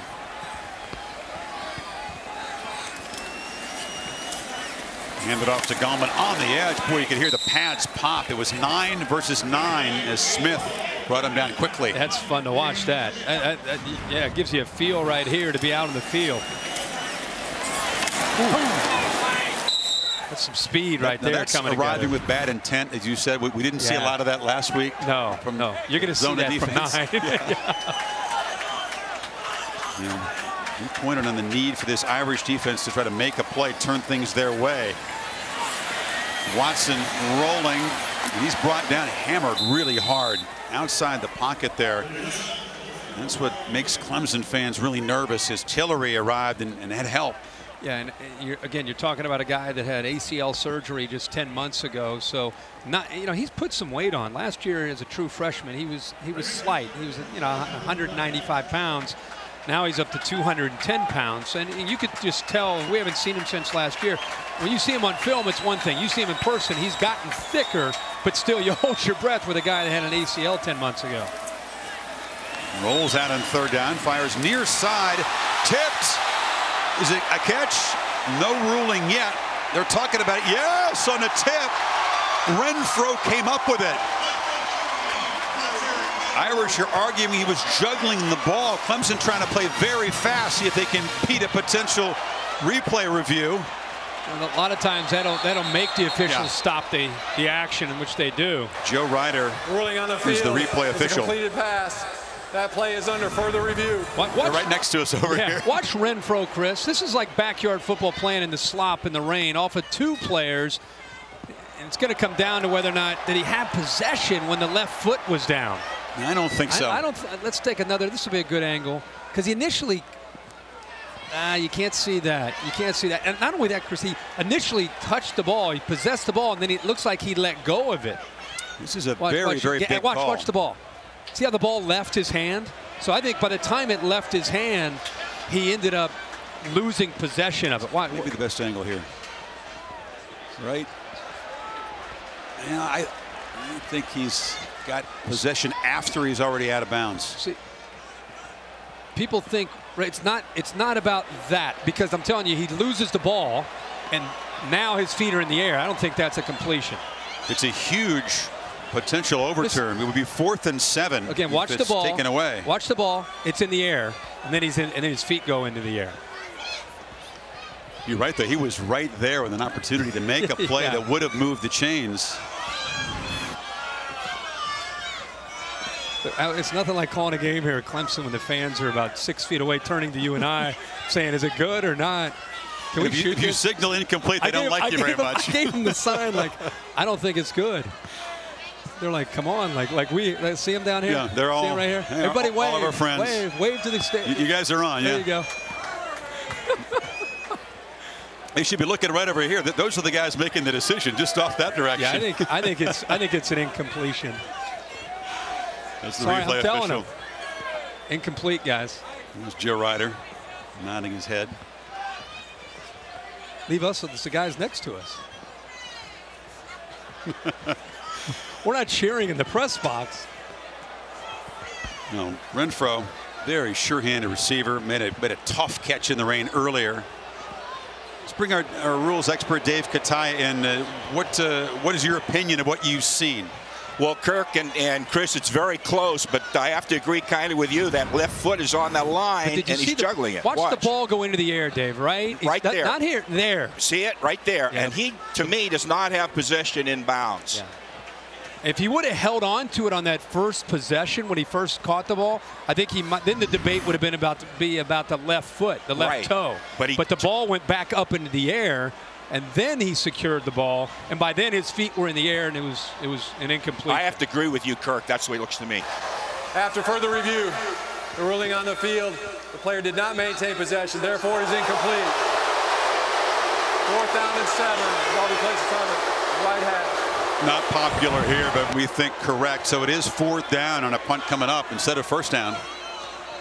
That was great effort, though. It was great effort. It was. The reaction of Renfro's teammates, their faces, they were like, "Wow, can you believe he made that?" We were so caught up in was the inbounds or out of bounds. It's nice to be able to step back and say that was pretty cool to see him somehow in these conditions. We're seeing guys have balls thrown right to them, drop it. He's somehow able to focus and concentrate and come up with that football. Well, Sanders, who lost the football to begin this half, desperate to try to make a play, redeem himself, is back deep. Teasdale punts it high. Again, it's going to bounce and spin backwards, so no chance for a return. Irish with 6 minutes to go in the 3rd, down 18. Well, thank you, Cassidy, here in wet and wild Clemson. These folks are ready for even more rain, and that's good because even more rain is headed this way. No doubt.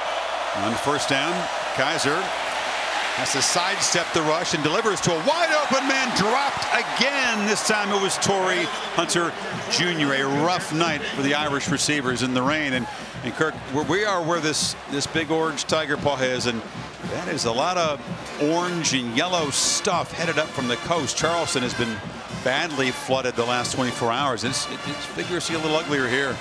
And looking at the score, knowing that that's on its way, 21-3, Notre Dame better get some points on the board in a hurry. Adams takes the handoff and is hit immediately in the backfield. A flag comes down. Kevin Dodd is joining Shaq Lawson. Both defensive ends having strong nights. A Notre Dame player ran onto the field. Illegal substitution against the offense. 5-yard penalty. 2nd down. Now the confusion and a tough environment continues for Kelly's offense. Will Fuller ran onto the field. I'd be curious to know what Brian Kelly is what he's upset about. I mean, the ball was just about to be snapped. Mackenzie Alexander, the corner for the Tigers, was slow to get up. He's now trotting off. He's the guy that's been shadowing Fuller all night. See, Fuller's off the field. He'll go off the field. He's up there at the top. Then he goes off. And then the play goes on. And then at the last second, watch him emerge back here. He starts to come back on the field, and then they snap the ball. So 3rd down and long again. They need 10. Kaiser rolling. He's got room to run. Takes a hit and is stopped short at the 45-yard line. It'll be 4th and 2. Christian Wilkins chased him down. Interesting, talented freshman on this team. Interesting decision right here. And at that time, Kaiser just turned his shoulders and just knew he was going to take off and run with the football. But Clemson gets the stop. Notre Dame's going to have to punt the football. Too early to gamble, in your opinion, here, needing 2 yards if you're Kelly? Yeah, I mean, you're still in the 3rd quarter. You still feel like you trust your defense to get the ball back. There is no return man for the Tigers. Newsom just boots it away and bounces around. And will drop at the 16-yard line. And the reminder, Monday night on ESPN, Seahawks and the Lions. Interesting when desperation comes into play in the NFL early in a season. That is the situation for Detroit, but a very tough spot having to go to Seattle. 8:15 Eastern on ESPN and the Watch ESPN app. Rosice wasn't in there at the end of that last drive, trying to stay loose on the exercise bike. Kind of limped off the field, Kirk, and he's been held to 32 yards on his 13 carries, 2.5 per carry. Does have 2 receptions for 28 yards. That's kind of been their answer to try to get him loose. Goldman trying to get loose, and he lowers his shoulder, picks up 7. I've been impressed by Clemson running between the tackles. There's Alexander, who's going to go in and get looked at in the locker room. That's a big loss because he has been matched up against Notre Dame's best receiver. But I've been impressed with, they're not getting a ton of yards, but 132 on the ground, and Gallman's been able to contribute to that along with Watson. At it again.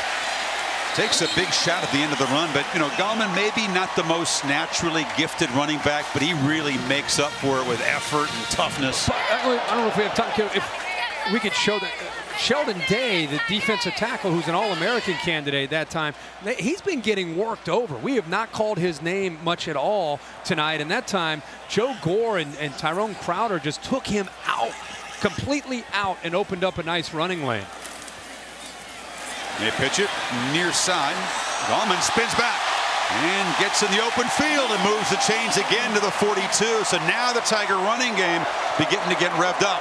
And I'm sure Jeff Scott and Tony Elliott, the co-coordinators, are looking down at this and thinking, they're probably kind of looking at themselves or talking to themselves saying, hey, how about this? I mean, we thought we might have to run more with Deshaun Watson, but right now we're starting to really control that line of scrimmage.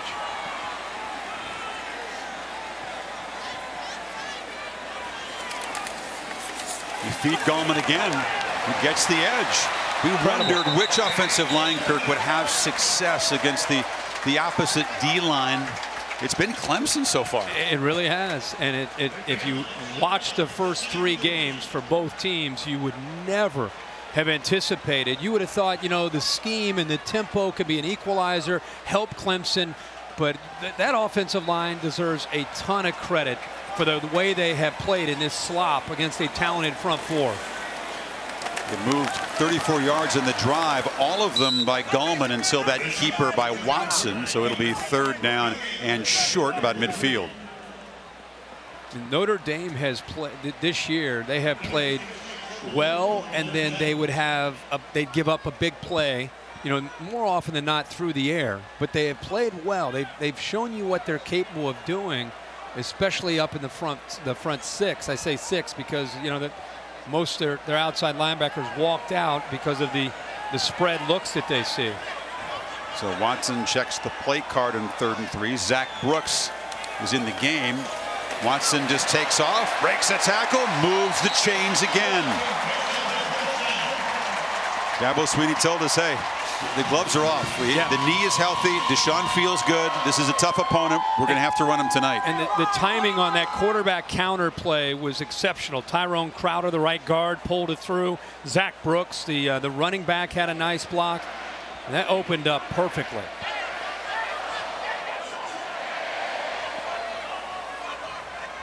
It's Brooks that comes in motion. They give it to him, and he fumbles it, still booting it around. Excuse me, that's Ray McLeod. 34, and it's an incomplete pass because it was a pop pass. The freshman couldn't grab the handle there. That's the good thing about that kind of a play. Exactly. Yeah. It happens really fast, and It's just a little pop pass, but right away you just assume, you think it's a fumble. And one thing they might look at is that, did he have possession of the ball? Did he didn't take enough steps to have possession? You could see his eyes kind of turning upfield. Oh, yeah. Young guy was looking where he was going and didn't secure the ball. Watson spun around and hit for a loss. So the Irish defense gets in there. Cole Luke off his corner, got there quickly, and it's 3rd and long now. Yeah, that time they're trying to just do anything to try to change the flow of this offense. They brought the corner from the bottom on the blitz there, as you said, Luke, and right now you're on the ropes. You got to try to pull out all the stops, and Brian Van Gorder is known as an aggressive defensive coach. You see a change, by the way, in Brian tonight? What's that? You see a change? He doesn't not have the green leprechaun look. No. He said, "Do you not like us?" He's going to go with the green. I said, "Wear what you want," but he's in blue tonight. Watson, a downfield shot, and a flag comes in. Hunter Renfrow was tackled by Kavari Russell.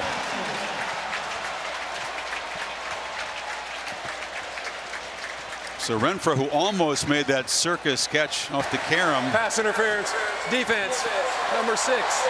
15-yard penalty. Not the guy you expect to go deep, but he beat Russell. No, he gets around him and shows some pretty good quickness. He gets outside. Russell's known as the top cover corner for Notre Dame. He's in pretty good position, actually, but right at the end, as Renfrow's going for the football, that's where Russell ends up having to get it. He pulled onto, looked like onto his belt, maybe. So the penalty moves the ball to the 33.5. Approaching the final minute of the 3rd quarter. Well, Renfrow, 5'10", 175 pounds, former walk-on. Yeah, just got a scholarship. Big, it's pretty good. Big moment for him. Let's see why.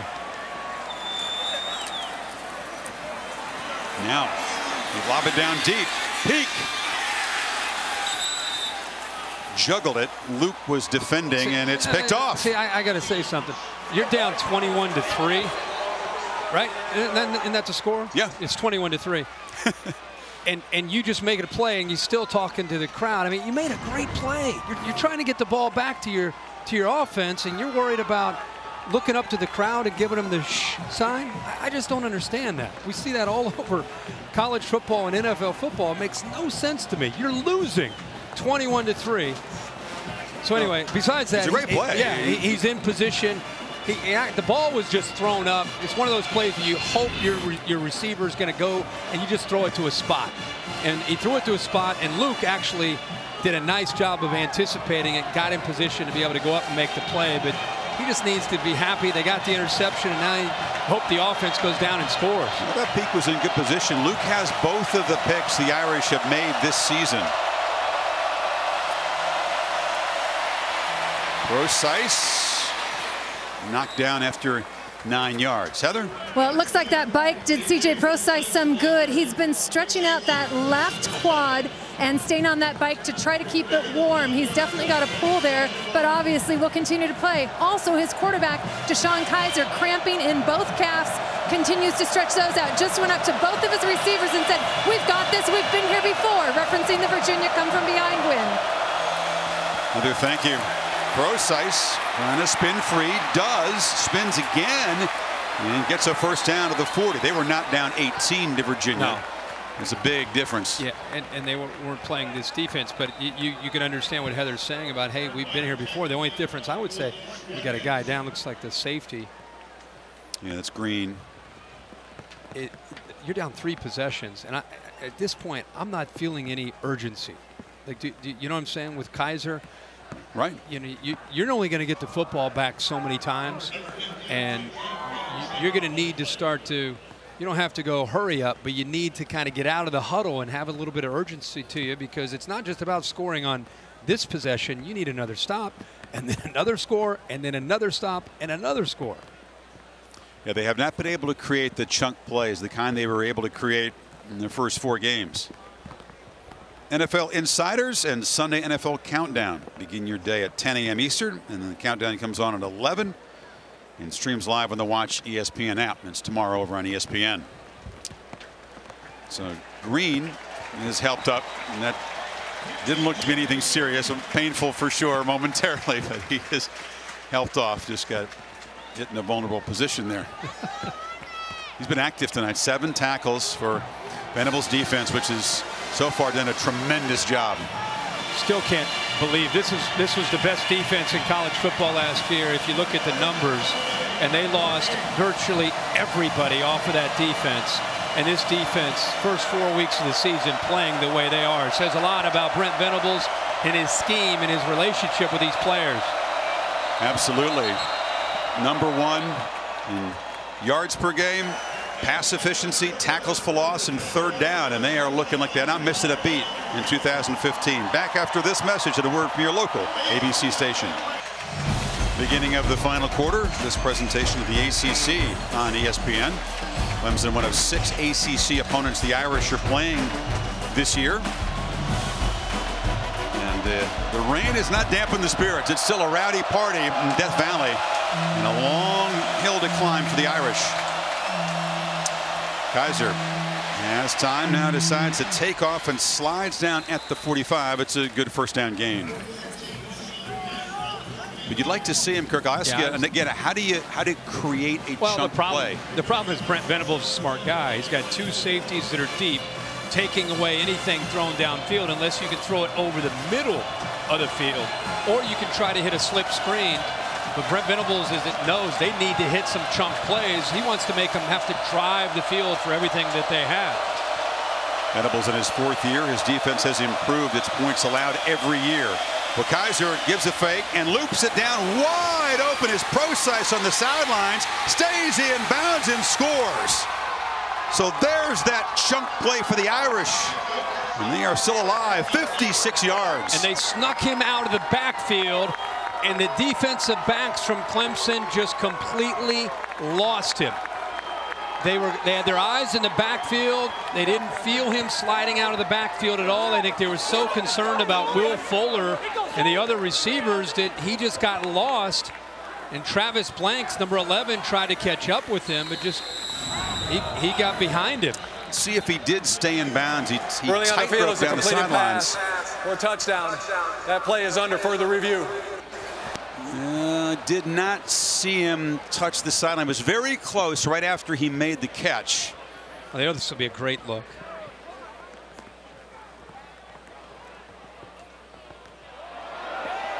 No, I think he stayed in. I don't know. I don't think the heel went down. If the heel would have gone down, he would have been out of bounds. But his heel looks like it's up. Dave, will ask your opinion. What Joe Ryder is going to decide here. That's a touchdown. I just don't think that's enough, because the heel doesn't go down, Kirk, as you've seen. That is not enough to reverse this play. This should be a touchdown. So Procise, Kirk, has been held to 50 yards in his 15 carries as a runner. Now has 3 catches for 84, and that touchdown pending the review here. After further review, the ruling on the field is confirmed. Touchdown.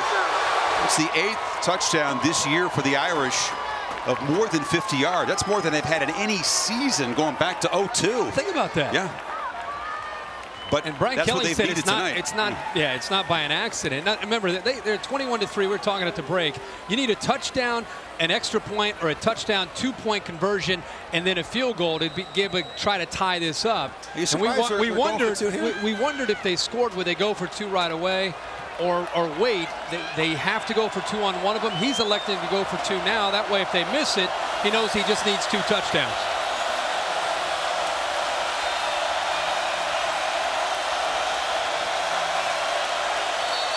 Oh, timeout. Oh, timeout. Boy. Notre Dame. So they have to spend a timeout. That is not what you want to do when you're trying to climb out of a hole here. That's crushing. Let's go back to the touchdown here, and Procise is right here, and you're going to see one receiver go here, another receiver go here, and that's what really occupies the defense. You also have a safety right here, Green, who's tied up. I think he might have been the one that had to be responsible for Procise, but look at the eyes in the backfield right here. Nobody really keeping an eye on Procise sneaking down the sideline, and then by the time they react, he's got the speed after making the catch to be able to get into the end zone. But they just simply lost him. Too much focus on the receivers. Let's see what Kelly cooks up after that nice little play. You check out how smart Venables is. Kelly kind of tricked him that time. Well, yeah, exactly. But on that two-point conversion, he wasted timeout. It looked like they had 10 players out there. I think he was waiting on Corey Robinson to be out there. Brosice to the right of the quarterback, and Robinson goes in motion. Kaiser looks that way, throws it to the tall guy who can't get it. Robinson is 6'5". That went off his hands again. And he put it exactly where the big man could go up and climb the ladder and make the catch. He just wasn't able to hold on to it. Irish score in the big play, but not a real good sequence for Corey Robinson. Kirky pointed out he wasn't on the field. He had to spend a timeout, and then a very catchable pass. Yeah, I mean, that's big to be able to get this game within 10 points. And I think Brian Kelly not only upset about the drop, I think it has more to do with having to burn a timeout on a two-point conversion in a game where you're trying to play catch-up. You need all three of those timeouts. Newsome boots it. Fuller and Green are back. And this is Scott taking it across the 30-yard line. Is our Pacific Life game summary, Kirk? Look at the quarterbacks. Yeah, definitely. You got to look at what Deshaun Watson has done, and the numbers aren't going to blow you away, but I think he's just made the plays that he's needed to make at crucial moments, and the 3 touchdowns. And for Kaiser, a young guy who is literally learning with every single rep that he takes against a very aggressive Clemson defense, but give him credit for hanging in there. The guy is battling tonight against a defense, as I said, is kind of have the Notre Dame's offense's number for most of the night. And Watson back out there off his 4th interception of the season, throws it near side, and the catch is made by Ray McLeod, and the freshman out across the 40 is near the marker. Ray McLeod is going to become the next great one, you would think, a true freshman out of the Tampa area. He, along with Artavius Scott. Think about Artavius Scott, Clearwater. Ray McLeod is Tampa. Kane from Deion Tampa. Kane from Tampa. And who opened the door? Sammy Watkins from Fort Myers. They try Gallman. He cuts back inside, breaks the tackle. Gallman to midfield. And finally chased down inside the 25-yard line. Max Redfield saved the touchdown, but Gallman gets loose for his biggest run of the night. Giving up big plays, that theme kind of continues. There's some poor tackling, great effort here by Gallman, but boy, Kamari Russell's got to be able to make that play. He was right there and just kind of got his hands on him, but didn't secure the tackle. And all of a sudden, Kirk, after that 33-yard run, Gallman's closing in on 100 yards. He's got it again. Cannot get the edge. His run down there by Shoemate for a loss. This defense, it's been on the field a lot. It's been tested, and it's really surprised me, to be honest with you, to see this defense give up some plays in the trenches. I mean, they have coming in. I think they had a great deal of confidence in how they matched up. But there have been times where we've seen, even in the second half, that offensive line has kind of asserted themselves, and they're not in a hurry at all as they work that clock. C.J. Fuller is the freshman back in the game now. You got 3 running backs who go by C.J. in this game. Davidson, Fuller, and of course Brosice, in a place where C.J. Spiller may be one of the great Clemson players ever. Dabo's thinking, if C.J. Spiller, if he's that good, we got to find a few more. Give me every guy named C.J. who's a running back. Well, yeah. It's 3rd and 10 now. Tigers have been a little bit more efficient tonight on 3rd down. 5 for 11.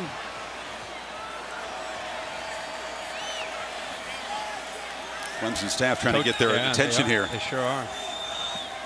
Blake locks at 5, and now they'll spend a timeout. Coaching staff spotted something on the other side, Kirk, and wanted Watson to notice it. Yeah. They were actually trying to get there was certain coverage that they saw that they wanted him to go to that play, and he was just a little bit confused, so he called the timeout. A lot of folks having fun with the rain here in Clemson. Of course, many folks in this state and other states in the Atlantic Seaboard are seriously affected by the flooding. The rain really doesn't have a lot to do with Hurricane Joaquin. It's just a combination of rivers running high and tide coming in. This is Watson now. A safe play in the rain. He keeps it and makes a nice gain. I was just going to say, you're up by 12, and it's not just about converting and getting a first down. It's about trying to give yourself a chance at a field goal to go up by 15 points. You go up by 15 points, and now Notre Dame, it's a 2-possession game. They've got to, again, score the touchdown, get a 2-point conversion, and then score another touchdown. So it makes a lot of sense what Dabo Swinney did there, just running around the left side. Clearly, this kicker likes it from the left hash. And see if he can convert to give them the 15-point lead. 35-yarder for the walk-on Greg Hugel, who is 4 of 5 this season. First attempt. They got to hurry. Unless they want to spend a timeout, it's going to mac 5 yards. They did notice it on the sidelines. A full sprint for Swinney down there to spend the timeout. Feels a lot better about the field goal at this range than 5 yards back. Okay. Good wheels by the coach. Well, he's going back to his playing days. Had to turn the Jets on there. I think the crowd may have helped. I don't know if he enjoyed the exercise on a rainy night that much, judging from the expression. I think Brian Kelly thought that the clock expired before he got that timeout. You dialed into the new Sunday night drama on ABC, Quantico. Critics calling it instantly addictive. Begins 10 o'clock tomorrow night, 9 Central on ABC. So Hugel will kick into the wind. It really shouldn't be a big factor on a field goal in this range. Going to be just about a 35-yarder. Trying to build that lead back up to 15. Seth Ryan is the holder on a wet night. Does a good job to get it down, and Hugel knocks it through. So 10:56 to play, and the Tigers are back up by 15. Teams are going to lose. It's a short kick, very short kick into the wind, fielded. And the Irish are going to have decent field position out of the 36-yard line as Doug Randolph, big defensive lineman, got his hands on the football. Well, we knew that it was going to be a situation which quarterback, which receivers could handle the wet conditions. Fuller with a drop that would have been a first down at midfield. Robinson, a would-be touchdown. And again, a would-be 2-point conversion. It's been Clemson's receivers. They haven't been perfect, but they've been a little more sure-handed. And now with 10:52 remaining in his football game, it's not just about trying to put points on the board. You're at 15 points, so you need to be able to execute, put points on the board, and then you got to get the defense back out and try to get a stop. If you're Notre Dame, Clemson obviously trying to get a 3-and-out. Kaiser has good protection, steps free, now decides to take off. And the big fella loses the ball, bouncing around. The Irish have recovered. It was Procise right there, a very fortunate hop as Wilkins forced the quarterback's fumble. Heather? Chris, you guys are talking about conditions. Well, Clemson's defensive end, Shaq Lawson, just switched out shoes. As you see this fumble going on, guys, he actually went from a molded cleat to a half-inch screw-in, doing everything in his power to get better footing, better leverage on this very sloppy night. Heather, thank you. Heather reported earlier that Lawson left to have a sleeve put on his knee. Kaiser has time, flips it off again, and it's a wide open Chris Brown. And the Irish are beginning to find some space in the secondary. Brown runs through a couple tackles and finally out of bounds. Blanks forced him out, but they're inside the 15. You're gonna see it crisscross here from Notre Dame wide receivers, and Bullware 10's gonna get caught up in some traffic, and there's Brown clearing underneath. Good job again. He needs time for these plays to develop, but how about Chris Brown after the catch, getting some blocks downfield by Fuller and picks up huge yards. He got 33. Exactly what Notre Dame needed, trying to strike quickly here. Procise came out of the backfield. Kaiser looked that way. Now dances free. It's inside the 10. Cuts back inside the 5. It'll be 2nd and a yard. Irish knocking on the door again. Now you're starting to sense some urgency from Kaiser. You ever seen a guy that hasn't played a lot of football at this level in this kind of atmosphere have such composure in the pocket? There's Blanks. Blanks has been kind of just been hobbled here in the second half. And of course, he's had 2 ACL surgeries on the same knee over the last few years. Yeah, he worked so hard to get back. He's a very respected smart member of this Clemson defense. He takes off to run. Watch Amir Carlisle get involved 3 right there. That's the guy who right now blanks, who's down. But a teammate hit him after he went down. Yeah. And he's already kind of been, looks like he's been struggling. When he was chasing earlier on that touchdown by Procise, it looked like he was really laboring. They don't really rotate a lot of guys in on this Clemson defense. They asked their starters to play a lot of snaps. Are they wearing down? Procise shifts over on 2nd and 1. Keeper, Kaiser, touchdown. And the Irish are coming back. We just said, you not only you need to score, but you need to score in a hurry. How about a minute 49 to put a touchdown up on the board? And instead of going for 2 now, they're going to go for 7, or try to get it, try to go for the extra point for 7 points now, and wait to get the 2-pointer if they get the football back. Yeah, this would cut it to an 8-point margin if they can convert here. But you're right, 4 plays, 64 yards, a minute 49. So they needed Brown's catch was the big play in the drive. And Kaiser, a strong runner. And remember, he's been the comeback kid against Virginia on the road. And he said, guys, we've been here before. He just keep these guys in it. Just really impressed with what he's done. Not a great night, but he's hung tough, and he's given his team a chance to come back in this game. Irish were down 21-3 entering the quarter, but Kaiser has let him do a couple touchdown drives. Yeah, and again, his numbers aren't going to blow you away when you pick up the box score tomorrow, but what's going to impress you if you watch this game is how he's just kind of hung tough. They've not been able to run the football. They've put him in some tough positions. I just can't get over how he sits in the pocket and how much time he has and how he doesn't panic. Scott, a yard deep. And the Irish coverage team had him corralled, but Artavis Scott breaks free now. Chased out of bounds by the kicker at the 45-yard line.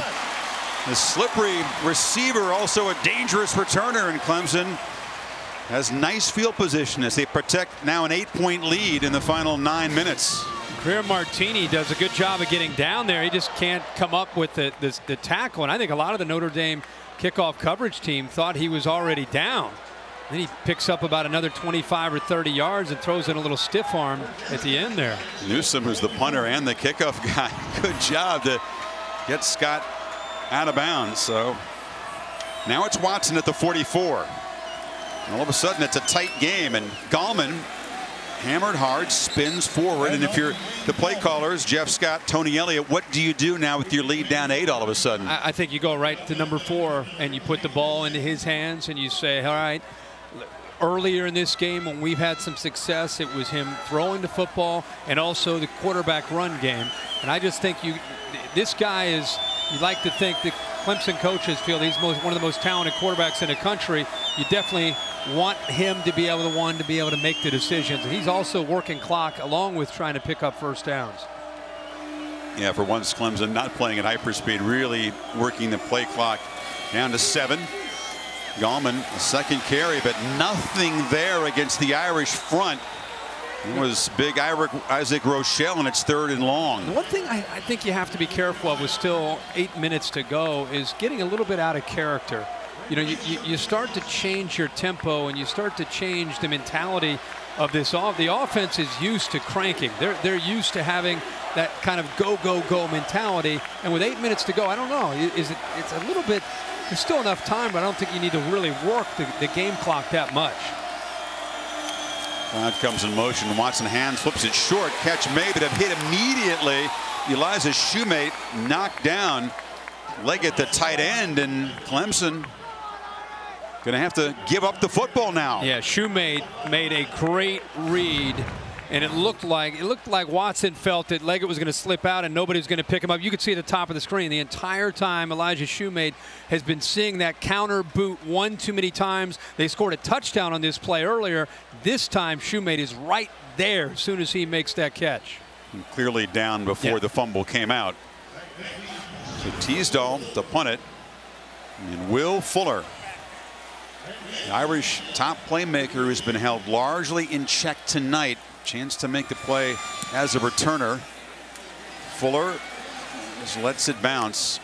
Seems like that's been the instruction to the returners. Don't even try to field the thing. Just let it hit the ground. Get out of the way.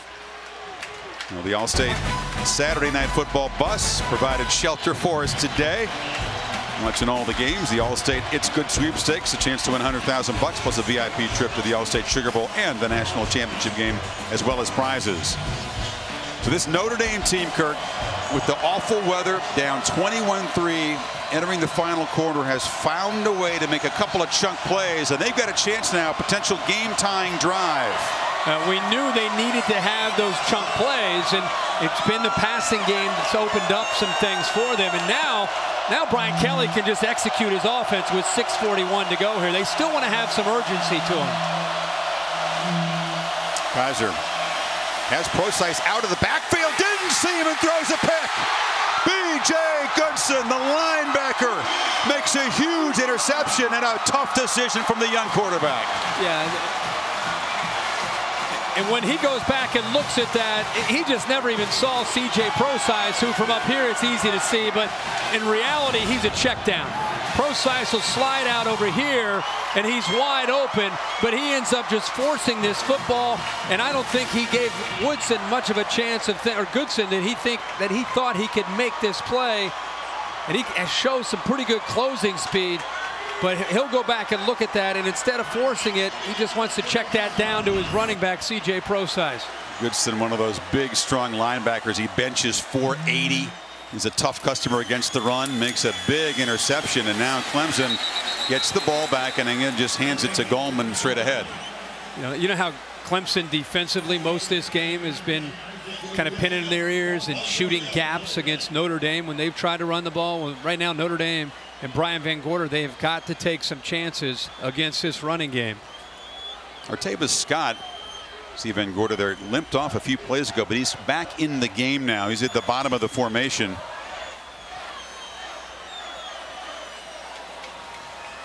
See if they have Watson throw the ball here on 2nd and 11. Inside of 6 minutes.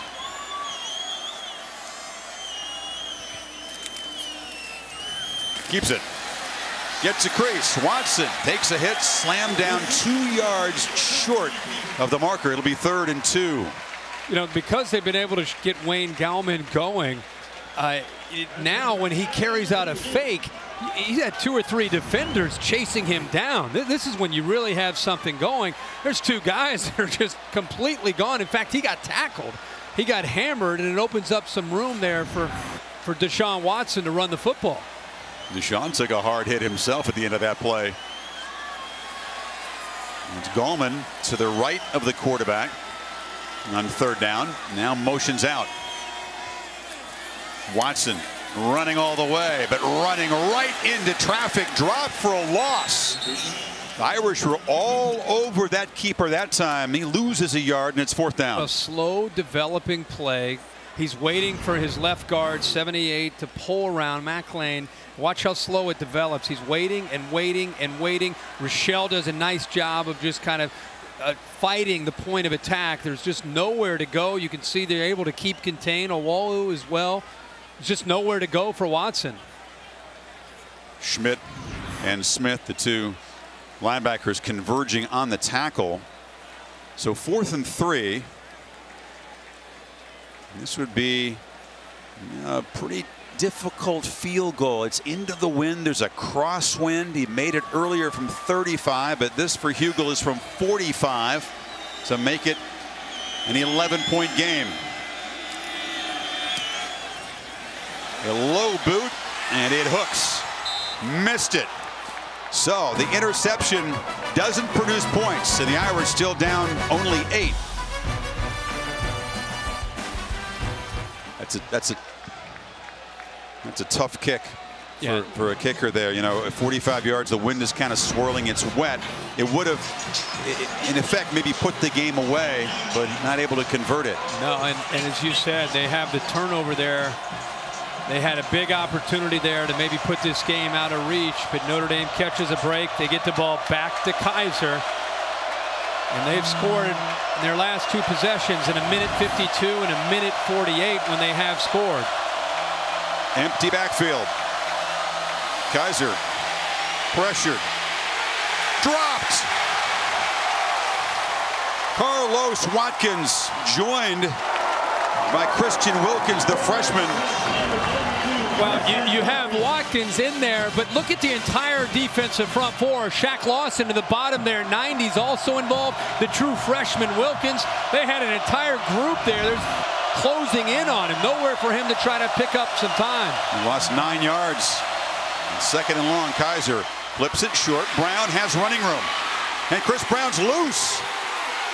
Tripped up, but into Clemson territory. Boy, how about the speed of Chris Brown on these crossing routes? He's catching the football. It's the exact same route he ran earlier. Picks up a little bit of a rub, and then now he's just leaving people behind him. There's no way Kevin Dodd can catch him in the open field. But how about Tankersley, the corner who's with him? He also gets left. Some serious wheels there by Brown. Procise in the slot in this empty set. They bring pressure. Kaiser picks it up again, flips it short. And Hunter makes the catch to the 35, another first down. See, with receivers going downfield, that underneath game in their passing game is open because you've got some linebackers that are shooting gaps. Goodson that time and Boulware both came. And if you're not going to get home, you're going to leave a vacancy underneath. Good job of finding it and then just dumping it down for that first down. 38 years ago, Joe Montana came in here and engineered a fourth quarter comeback against Clemson. Deshaun Kaiser trying to do the same thing. Robinson's in motion. Fuller has the catch on the edge and has some blocks, and he's loose. Fuller swerving to the secondary down to the 11. When was the last time you watched Notre Dame football with this kind of speed on the perimeter with Chris Brown and Will Fuller both? I mean, you talk about yards after the catch. I'd love to look at that number in the second half alone tonight for Notre Dame. 23 yards as Fuller finally makes an impact, and the Irish now 2.5 to play. 12 yards from a potential game-tying touchdown. They'd need the 2-point conversion, of course. Lob to the end zone. Broken up over there. That was Tankersley knocking the ball out of Brown's hands. He's a quarter that's often picked on because Alexander's so good, but he makes a play there. Yeah, he wants to be able to get this football thrown a little bit further into the corner. That's what the fans from the Notre Dame fans are upset about. Look at that, grabbed onto the jersey. Yeah. I mean, how are you supposed to go up there and make a play when he's grabbing a jersey and pulling him down? By the way, he had Nick Wisher underneath all along. Those underneath routes are open, even down deep in Clemson territory. He flat out missed that interference call. Kaiser looks left, dumps it short, catch made, and taking a shot, losing the ball. Clemson's got it. Chris Brown had the ball, was headed toward the end zone for a potential game-tying touchdown, and it was knocked free. Goodson, who had the pick earlier, made the recovery, Kirk. Yeah, it looked like Curse got his hand on the football and knocked it loose, Chris, and Goodson gets on top of it. We just said the underneath routes are open. Watch how open they are. It just clears out. It's a great read. Brown's there. Brown's been dangerous after the catch. It's not that hit. It's right there. The left hand of one, Curse, gets in there. There's the initial hit. Then the left hand jars the ball loose.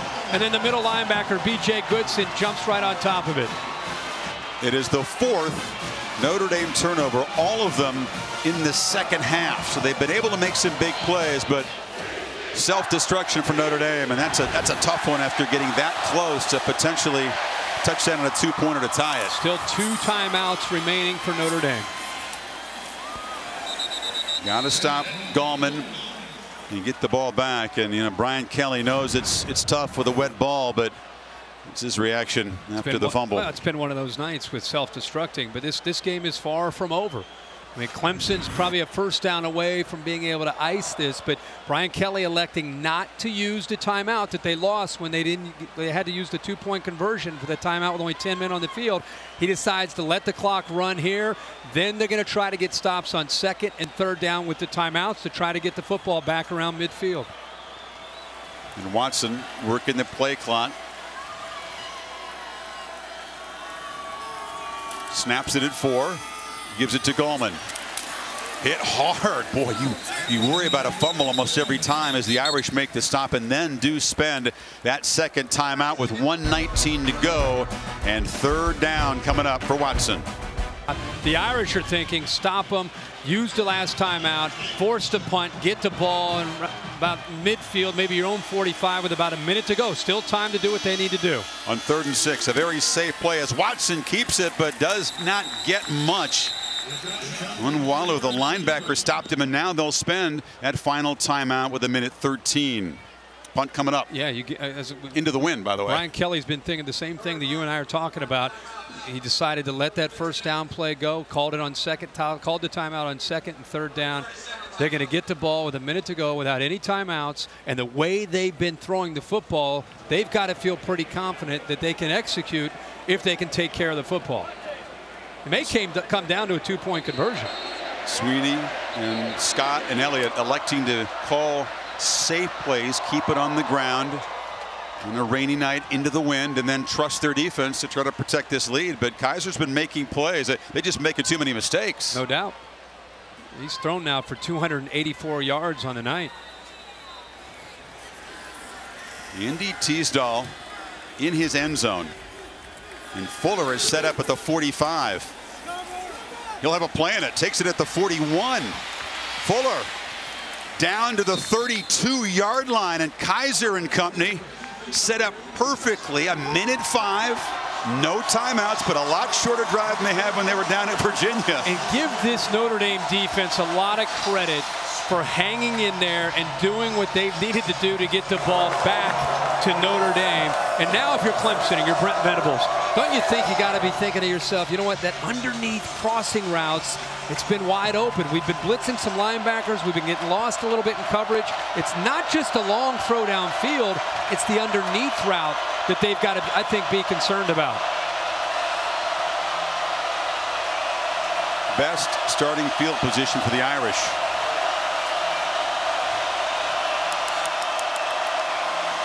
Snapped it at 1. Lost the ball. Just came out of his hand. Okay, remember, no timeouts. He's got to have some urgency here. They work on this. He doesn't have a ton of experience in this other than the Virginia game, but he's got to crank. This is where you really got to have some intensity. Inside of 50 seconds, they lost about 6 yards there. Kaiser steps up, flips it short, incomplete, out of Brown's hands. That actually is the best thing that could have happened to Notre Dame, because if he caught that football, then he's tackled in bounds and they don't pick very many yards up, and the clock just keeps going and going. Clemson doing a good job right now. They've got 8 guys in coverage and they're trying to keep Notre Dame in bounds. They want that clock to just keep going. 2 plays to get 16 yards and keep hope alive. Kaiser cannot take a sack. He's got to be aware of that. He's going to throw it away if he feels pressure.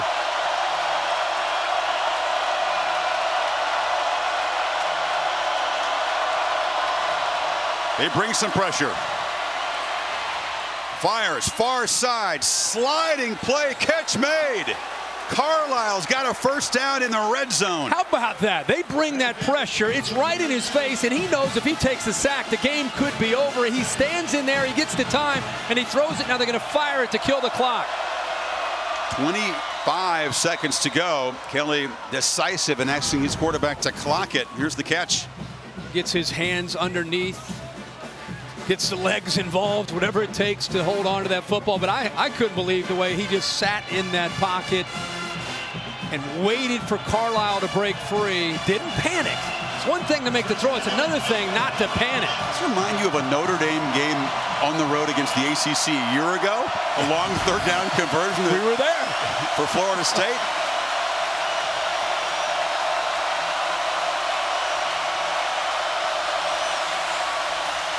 Kaiser flips it near side. Procise breaks a tackle. Gets down to the 2. Clock stops with the first down. A missed tackle there by Clemson. They had him inbounds and short of the first down. They were not able to pull him down. How about the strength there of Procise? Well, Clemson wasn't even set. They were trying to clock the ball, but the chains really weren't even set up yet. And so a flag comes in. Clemson has 12 defenders on the field. That's a problem. Yeah, that's not good. You're kind of torn, I guess, as a coordinator, Kirk. You're trying to get your short yardage package down there from the 2-yard line. Right. Illegal substitution. Defense. Half the distance to the goal. Still first down. What do? Do you dare run the ball with no timeouts where you get stopped short? I don't think you can. I think you've got to trust the quarterback. He has had the football in his hands. He's made good decisions. And if all else fails, he also has a big body, and he can go for that goal line and try to use his legs for a touchdown. Any play tackled in bounds is serious trouble, though. Game's over if you're tackled in bounds.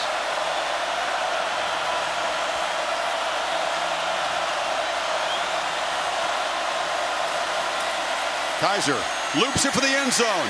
Touchdown! Torrey Hunter Jr. with 7 seconds to play. The Irish are a 2-point conversion away from overtime. Chris, you mentioned last year's Florida State Notre Dame game. How about this? How about this right here? Perfectly executed to open it up. Exactly the same situation, the same side of the field, but this time Will Fuller, give him credit. He looks into the quarterback instead of looking at the defensive back. Perfectly executed by Notre Dame. Ironic, a year later, the exact same corner of an end zone with a game on the line. They still need 3 more yards to force OT. Kaiser rolls, runs into traffic, and comes up a yard short. Boulware, Watkins, and the Clemson defense rises up to hold off a furious Notre Dame rally. Interesting call by Brian Kelly, relying on the feet and the legs of Kaiser. This is all about the defensive line of Clemson. Watch Dodd and watch Watkins work here, and then you have the safeties and linebackers come in and help out. But a great job up front. I mean, Kevin Dodd, 98, would not. Look at the extension there against the tight end, Wisher. He just throws him back into the quarterback. Boulware's involved. You saw Blanks get in there. And, of course, you saw Kelly's disappointment, Watson's relief.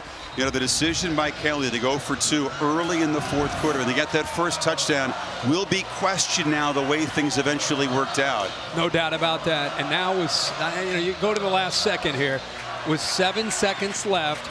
You had an unsportsmanlike penalty here on Clemson. So Notre Dame is going to be kicking from midfield for this onside kick. And if they, it's a slippery field, it's wet. If you kick this and you somehow recover it, at least it gives you a chance at either a Hail Mary or a really long field goal. Well, Cassidy Hubbard will be along in the studio with a Ford wrap-up show right after the game. We have reaction to this one. Early in this quarter, Clemson rolling up 21. They thought we can think about heading home early on a rainy night. The Irish made him play right down to the end. But just like the game we referenced a year ago in Tallahassee, it looks like a Notre Dame perfect season is going to come to an end with a close call on the road in a tough environment against an ACC team. Let's see how this onside kick goes. Well, this is the freshman kicker, Justin Yoon. They practice this all the time, trying to get that perfect hop.